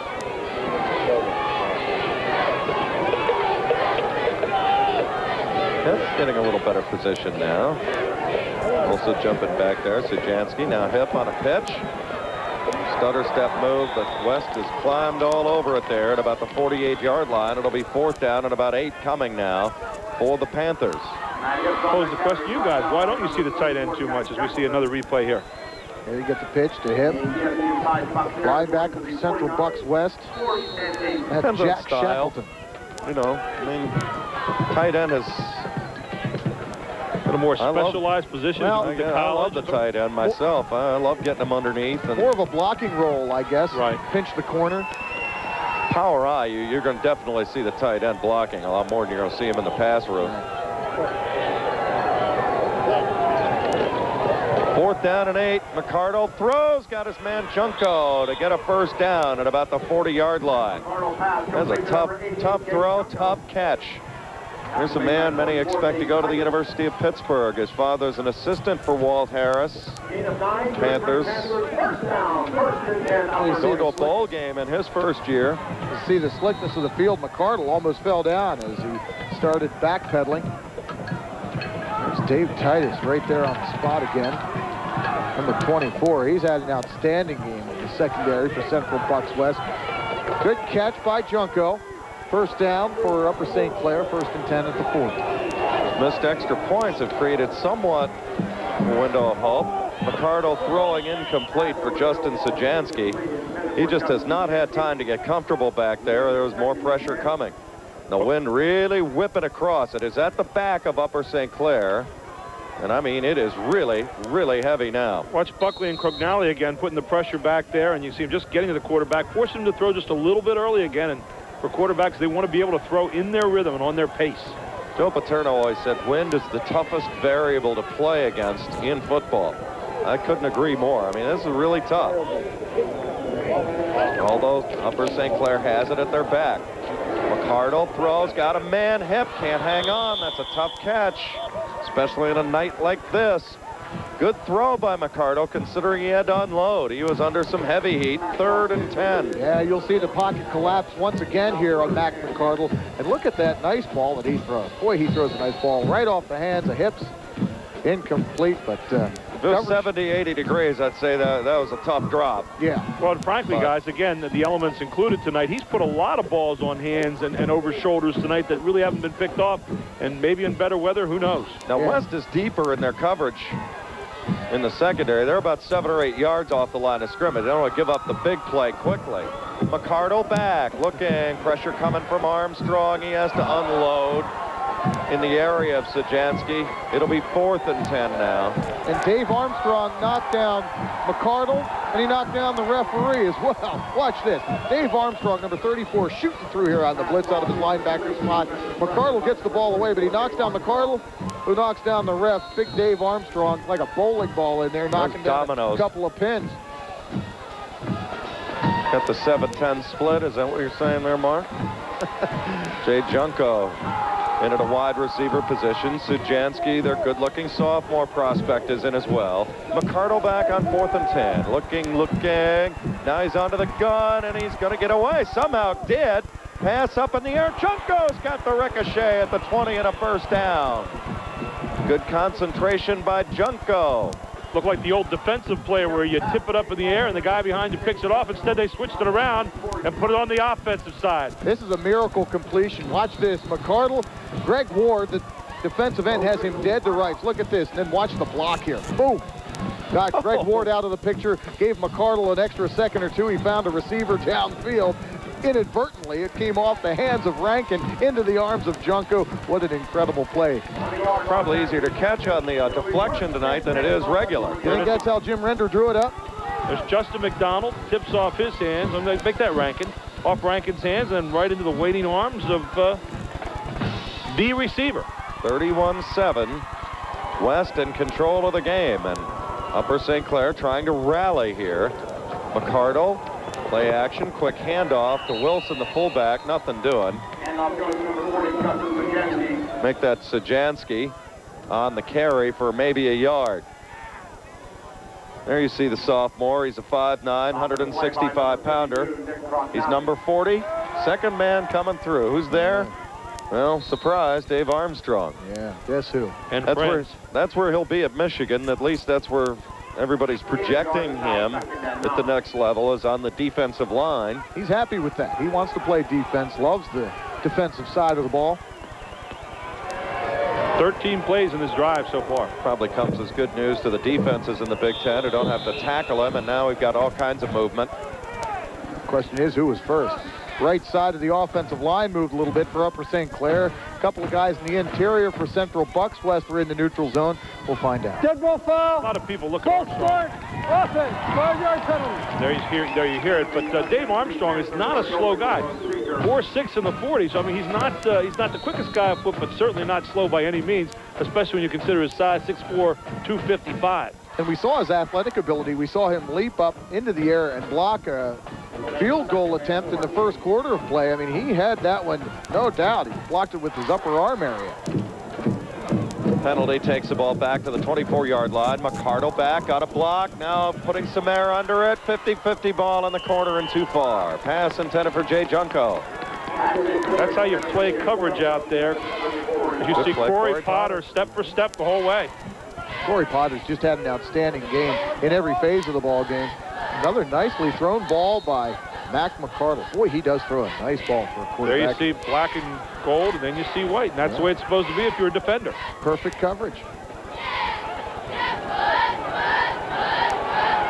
8:32 to go. We are in the fourth quarter. It's 31-7, Central Bucks West. They're in control after just a monstrous explosion in the third quarter. Back goes McCardle on 3rd and 14. Going down the middle, got a man. Sajansky can't hang on in the end zone. Tough catch over the shoulder, looking in. Had Corey Potter all over him at the same time. Well, once again, quarterback Mac McCardle puts it in his receiver's hands. Yeah, he is throwing some nice passes tonight. On the coverage, number 35, Scott Warden. Watch him break this up. He has the ball for a moment, and then he just takes it out of his hands. That's a good play. That's an excellent play by Warden, because you're absolutely right, Gary. Receiver had caught the ball, and Warden just knocked it right out of there in the end zone. 2 for 2 on 4th downs on this drive. 4th and 14 as McCardle drops. McCardle looks, got his man Sajansky. Sajansky still going, still alive. Did he step out of bounds? Yes, he did. Yeah, I think he did. That's what they're saying, and it's up near the 16-yard line, and that'll turn it back over to Central Bucks West with 8:20 to go, and that may have been the last bullet fired by Upper St. Clair. What a game effort. Great drive all the way down. They've had a couple of empty trips. As you see, Sajansky gave it a gave it an effort. The tight real estate in there. And now you're pretty sure you're not going to see another pass. The march to victory begins. No passing yards, no passing attempts in the third quarter from Central Bucks West, but hey, who cares? The formula they used certainly worked. They turned a 13-7 game into a 31-7 ball game. There's Coach Mike Pettin. He wants a timeout right now. I don't think his players see it. Now they got it. As they are down to one timeout remaining, 8:20 to go here in the fourth quarter of play. 31-7, Central Bucks West. One of the big plays in that third quarter uprising was a 78-yard run by Scott Warden. Timeout, fourth quarter. Central Bucks West cruising to a state championship. Back in Altoona after this timeout. As a service to our community, WFMZ-TV has teamed up with St. Luke's Hospital and Health Network to provide closed captioning on every edition of Channel 69 News. The St. Luke's Health Network encompasses state-of-the-art, cost-effective healthcare facilities and respected physicians in Allentown, Bethlehem, Palmerton, and Quakertown. The Visiting Nurse Association of Eastern Pennsylvania, Pennsylvania Heart Institute, and the Eastern Pennsylvania Health Network are also part of St. Luke's comprehensive healthcare system. St. Luke's Hospital, big city medicine, hometown care. The evidence is based on careful research, with fastidious attention to minute details. The results of our study indicate that the region is best served with up-to-the-minute news, sports, and weather, weeknights at 6. Top news team Nancy Werteen and Rob Vaughn bring you the most comprehensive coverage of the day's events. Good evening, I'm Rob Vaughn. Tonight's top story. Channel 69 News, serving you every night at 6. The CBWest PIAA High School Football Championship game is brought to you by the Daily Intelligencer, Great Sports, and by Channel 69, your local news station. Back to Mansion Park. You're looking at the offense, which has fueled a state championship run for Central Bucks West. 8 minutes and 20 seconds left in the glass at this point. I'd like to welcome everybody listening along, or watching rather, on WFMZ in Allentown, Adelphia Cable in Pittsburgh. Great to work with the WITF crew and the PIAA again in this Quad A final. Mr. Dave Armstrong on the carry. Watch the pile move. Kind of like watching a wave come into the shore. She rips up about 5 or 6 yards on first down. I think they'll miss him, Mark. Yeah. I think you're right, Jed. That's the understatement of the evening. Look at Dave Armstrong just plow through the line of scrimmage. And, you know, these are big boys that he's moving around. 19 carries, 185 yards tonight for Armstrong. Not a bad evening. 11 carries, 152 for Potter. And poor Warden, 5 for 86. 78 on one swing of the bat in the third quarter. Armstrong again to the outside. Here we go. Banging and rumbling and stumbling to the 36-yard line and a gain of 12, and it took 5 or 6 guys to run him down there. Kind of like an appropriate coronation, guys, right now. Just putting the crown on the head slowly, and watch this. I think they're going to be District 1 coaches show up at the graduation to make sure he got the diploma and is leaving town. Look at him. He dragged a couple of Upper St. Clair players for at least 5 yards on that carry. And, I mean, that just takes pure power, pure strength. It takes guts and courage, too, with the Upper St. Clair defense to be hanging in there and fighting as hard as they are. Yeah, they're getting knocked around by Armstrong. He's a tough guy. You get in the fourth quarter now. Pitch goes to Warden. Whistle before the snap. Probably a motion call, I think, against West at this point. It's got to be the happiest moment of the series for Upper St. Clair. Get a penalty and slow down. You don't see Armstrong for one play. Offense, 5-yard penalty.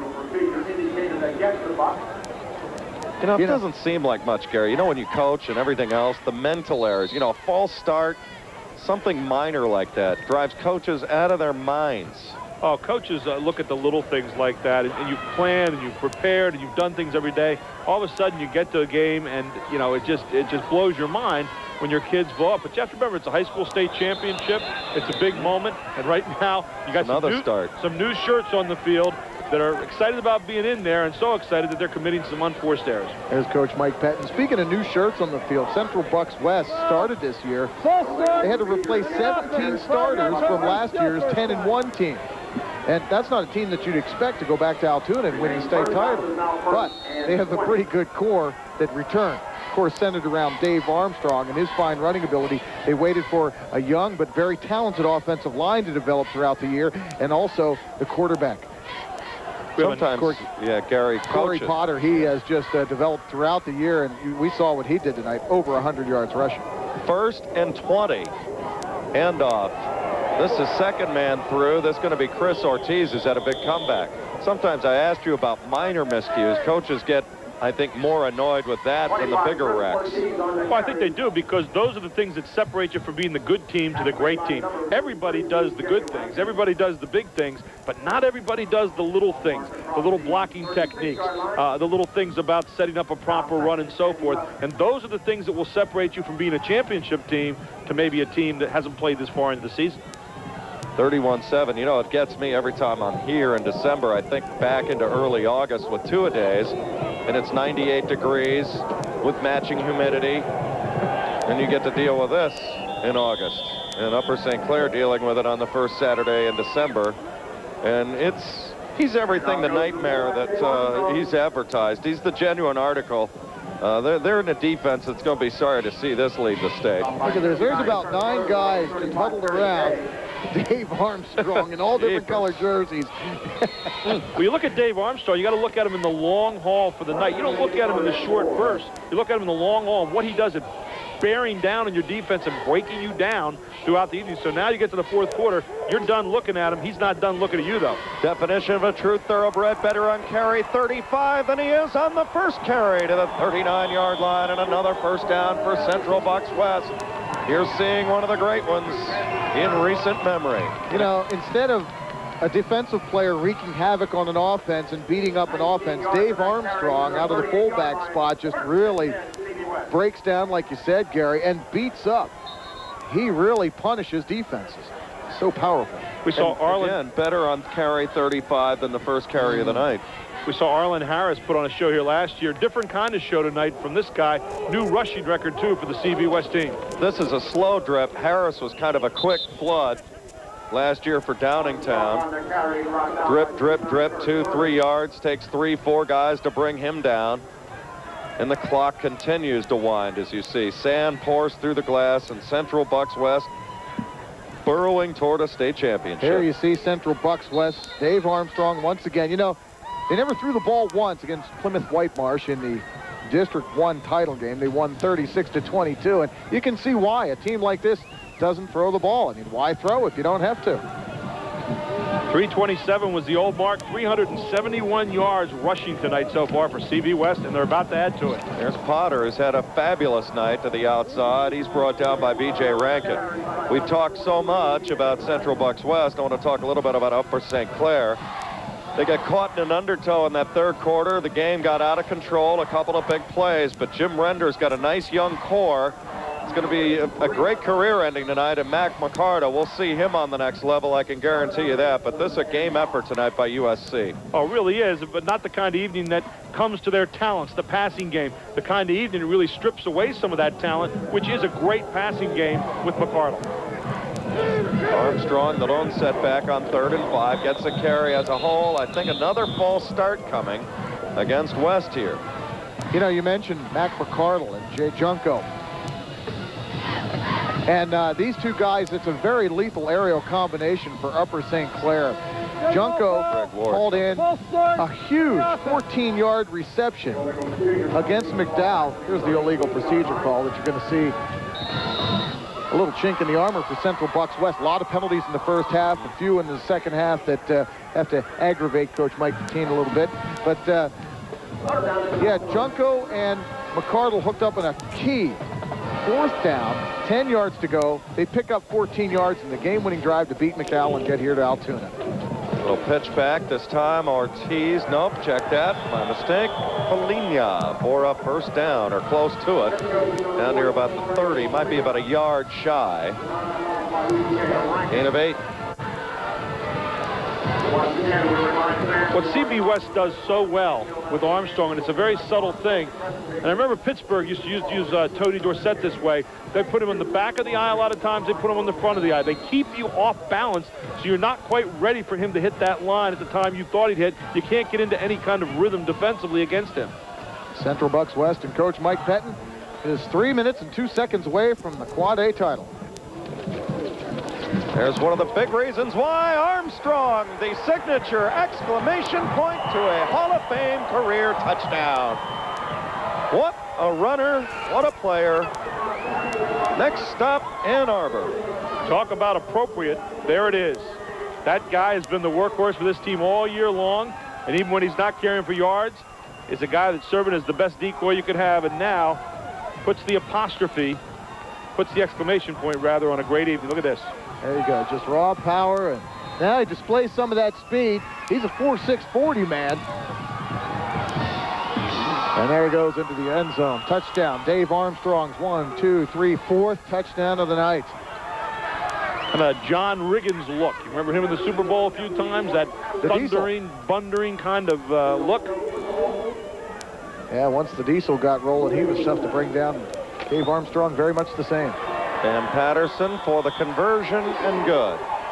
2 minutes and 55 seconds to go until the coronation. Well, District 1 has won back-to-back for the Eastern Quad A. Central Bucks West, a resounding statement tonight, 38-7 against Upper St. Clair. This will not be a film that Jim Render will have, I think, near and dear to his heart for Upper St. Clair. Obviously, he will look at it, he will learn from it, and you can expect them to be back in the fray next year in the WPIAL. They're one of the storied programs in there. Jim Render certainly will make the adjustments necessary to fight back. Here's the touchdown run once again. Look at that. There's only a handful of these guys made. Yeah. You know, Jim Render can look at the film all he wants, but there's only a handful of that kind of guy made. And, you know, you can do anything you want to, but finding a way to bring him down is almost an inhuman task. He just went off, Dave Armstrong did, to a standing ovation, along with Corey Potter. Upper St. Clair ran into one of those kind of guys back in 1992 in Cumberland Valley's John Ritchie currently runs the ball for Stanford. You know, Upper St. Clair, they've been here before, and most likely they'll be here again. This is their 3rd trip to the state finals as Dave Armstrong's talking to some fans along the sidelines. Ready for the kickoff. Jim Render turned down a trip to the PIAA finals in the initial year of the final tournament. 1988, Upper St. Clair was ranked 5th in the nation by the USA Today newspaper that particular year. Pittsburgh Central Catholic went instead and beat Cedar Cliff out of District 3, 14-7. Cedar Cliff team to feature Kyle Brady. Penn State, here's a long run by Rankin. Say goodbye. Bringing it 10, home 10-5. Touchdown, Upper St. Clair. B.J. Rankin roars in. How about 52 yards, 71 yards. Touchdown.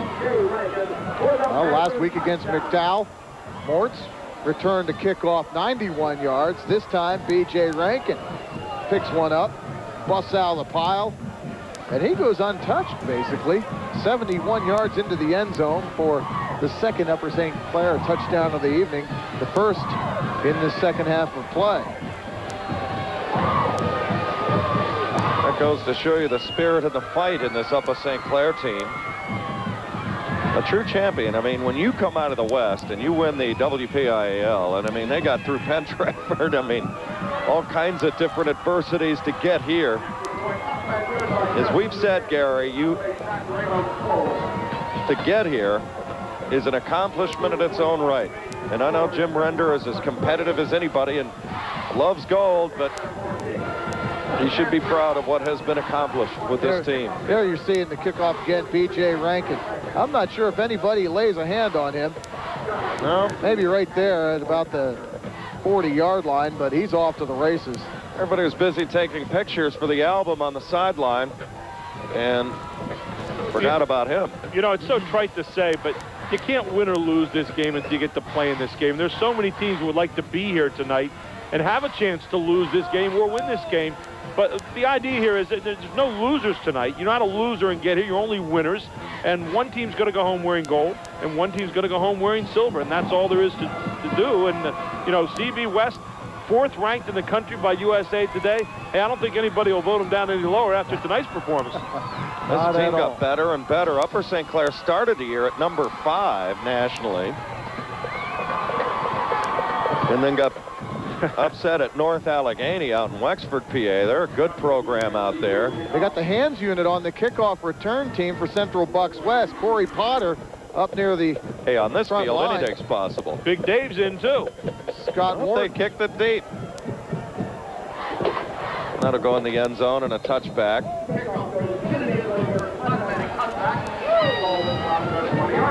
There's a lonely sight. Ball rolling across the ice. Looked like Siberia back there.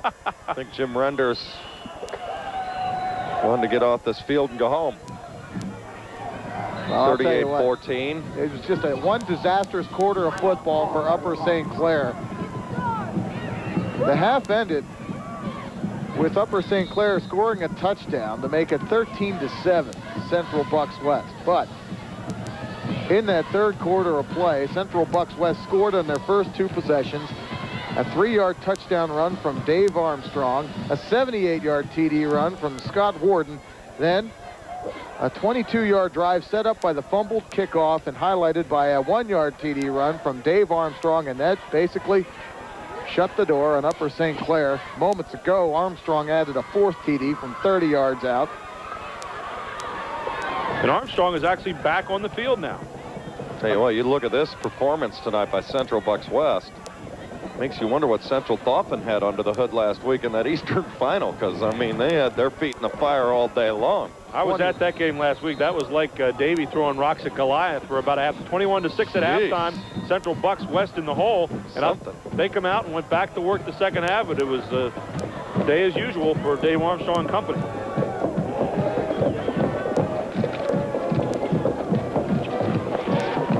This is a long run. This is a man again, Scott Wharton. He's got a 78-yard run to his credit. This time, he's going for 80 more. What a night he's had. You know what's impressive?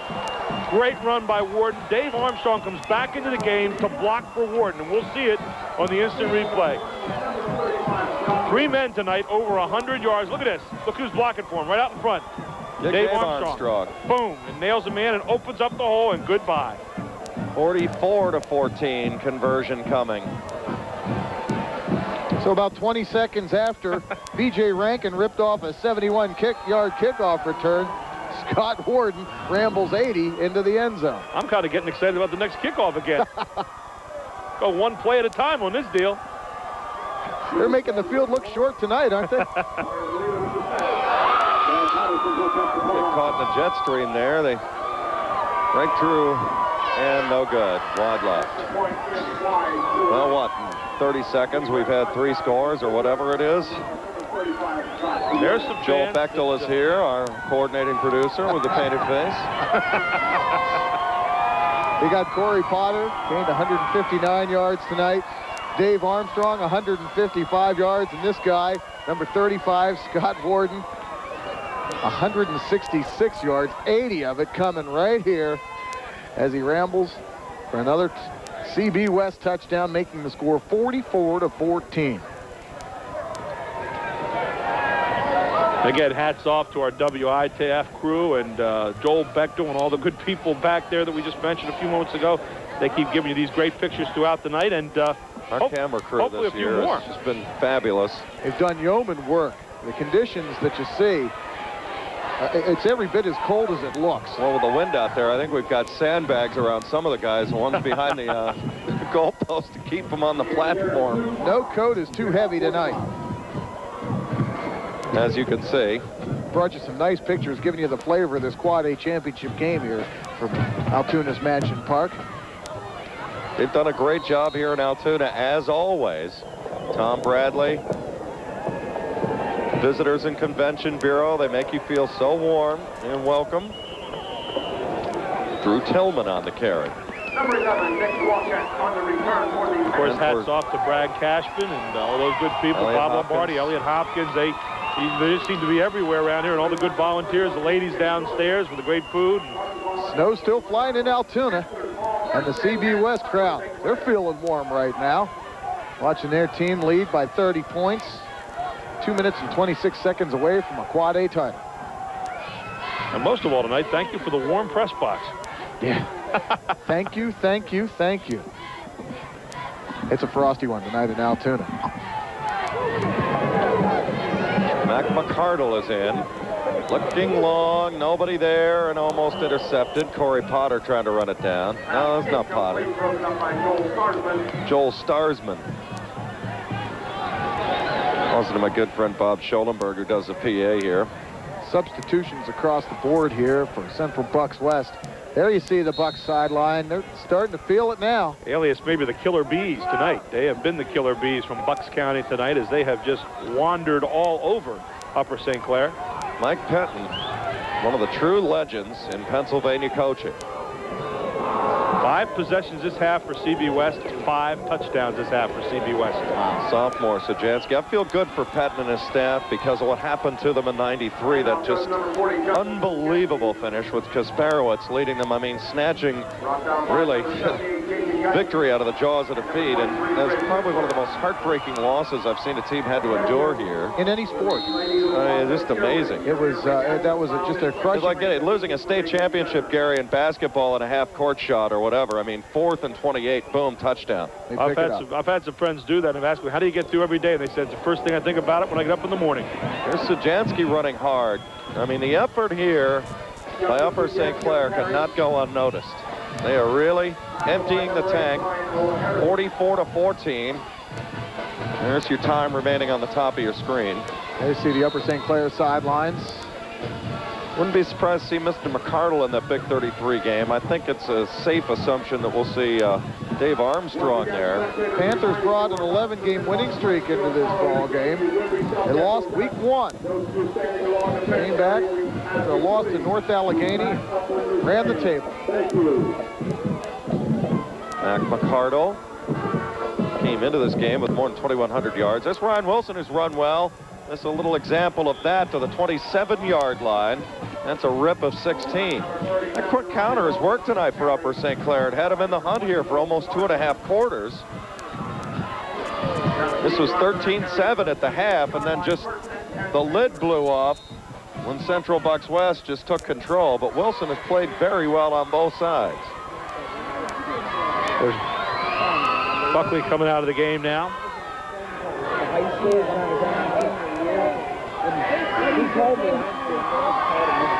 Ricardo back again, looking. He's going into the end zone for Ramos. Jump ball right in the end zone, incomplete. 2nd down and 10 upcoming with less than a minute to go now. As you look in on Sean Janssen, 6'1", 170-pound junior. The junior group for Central Bucks West is extensive indeed. They'll lose a lot of senior leadership, including Dave Armstrong. But they certainly are always a factor down in District 1. Anytime you start talking District 1 football, the conversation begins usually with Central Bucks West. Little counter this time to Martz. Martz has some room. He's at the 20. Still alive. Flag flies as he goes to the 16-yard line. Matt Martz, who's run well tonight. Martz. You know, the Central Bucks West offensive line needed rebuilt almost completely. It had only one returning starter. That was Matt Politis, and one part-time starter returning. Came back in the second half of the season, and the CV game had really started to gel. Coaches said that at halftime, Dave Armstrong kind of talked to the club at that holding game. On the offense during the run, 10-yard penalty from the spot of the foul. Repeat 2nd down. So that one's coming back. But Velitis and the Wilson boys, they're twins, and Ben Carver. Coach Mike Pettin thinks that they're all Division I prospects on that offensive line for Central Bucks West. So it's not all Dave Armstrong. He gets a lot of help up front. And off Wilson, running well again, right up the gut. Both arms around the football to the 15-yard line. A gain of 15, short of a first down for St. Clair. Getting up to the line of scrimmage. Oh, they give him a first down. So they stop the clock with 23 seconds to go. Don't look for Jim Render to use all 3 of his timeouts to get in the end zone.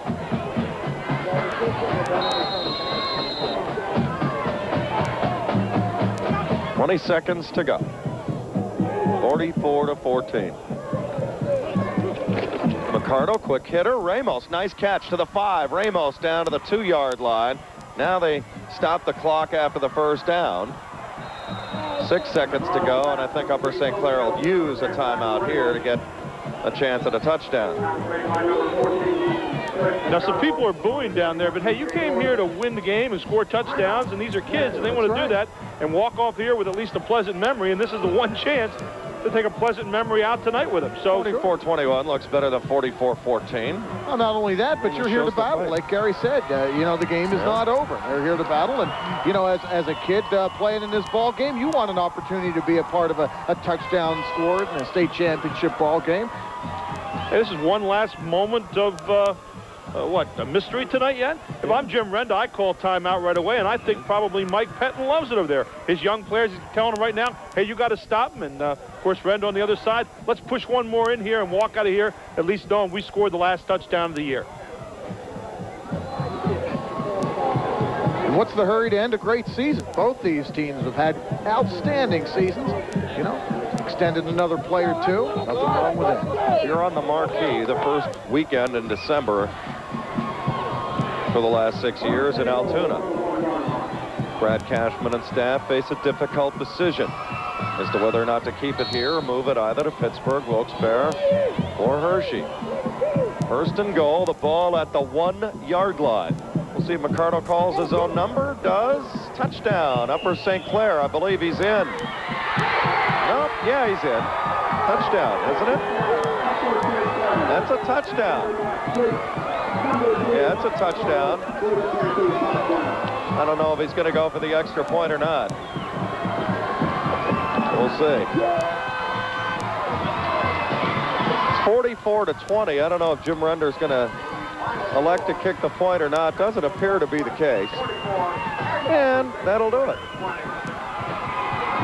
44-20. Dave Armstrong got it done early, often, and it will, but I think one of the keys to this game early as far as establishing a different tempo on the ground was quarterback Corey Potter. Corey Potter was the man at the controls tonight, and he did establish a different tempo. He was deft at his ball handling. He was outstanding in his own running, and he was great at giving it off to Armstrong, putting him in different positions on the front and back of that eye. And Armstrong was too strong tonight for Upper St. Clair, but you got to give credit to that whole team, the offensive line. 3 different backs gaining over 100 yards. It was an outstanding, powerful statement tonight by Central Bucks West. Powerful is the word that best describes Central Bucks West, and especially their performance tonight, Gary. You're absolutely right.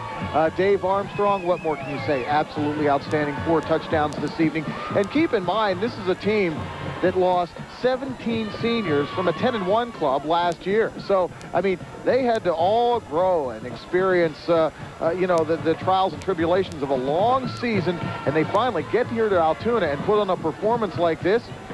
Absolutely incredible. This Central Bucks West team got better and better each week, and this was the pinnacle, you know, more or less the cherry on the cake. A tremendous performance here tonight. Power football at its best. Central Bucks West, the new Quad A champions in the state of Pennsylvania. Well, one thing always impresses me about this tournament, the great players that you see in it and that go on to the next level. Dave Armstrong will be somebody that we watch in a significant role, I think, at the University of Michigan. Matt McCardle, he was just outstanding in a losing cause for Upper St. Clair. The fight in both of these teams was just outstanding in some really, really adverse weather conditions. No question about that. But Central Bucks West. And there's Upper St. Clair heading to the locker room. No shame in what Upper St. Clair accomplished this year. And you got to think about the respect that these two teams have for each other after the game, and maybe even mixed with just a tinge of awe tonight if you're Upper St. Clair, because you saw an awesome performance by an awesome team who made a statement tonight, set a new rushing record in the state of Pennsylvania for 4A. And look at this. You want to talk about togetherness among your teammates? Take a look at this picture right here for Upper St. Clair. That's what it's all about. The spirit of competition. These guys that you see huddled there and anybody else, starting 2-a-days in 100-degree heat. There's a bonding that goes with it. And all of those guys are seniors there. Hips and McCardle. Ben Cale is a junior out there, but I'm sure he's grown, and it's the bonds that you gain as teammates and everything else. And this is a memory you never forget when you win a state championship or you're involved in the support of a state championship in the whole experience that goes with it.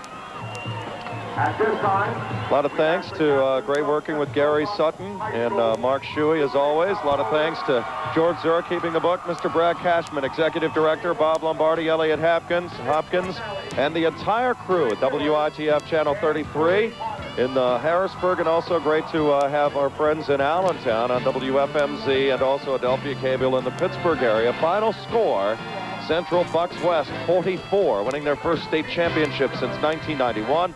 Upper St. Clair had 20. Have a good evening, everybody.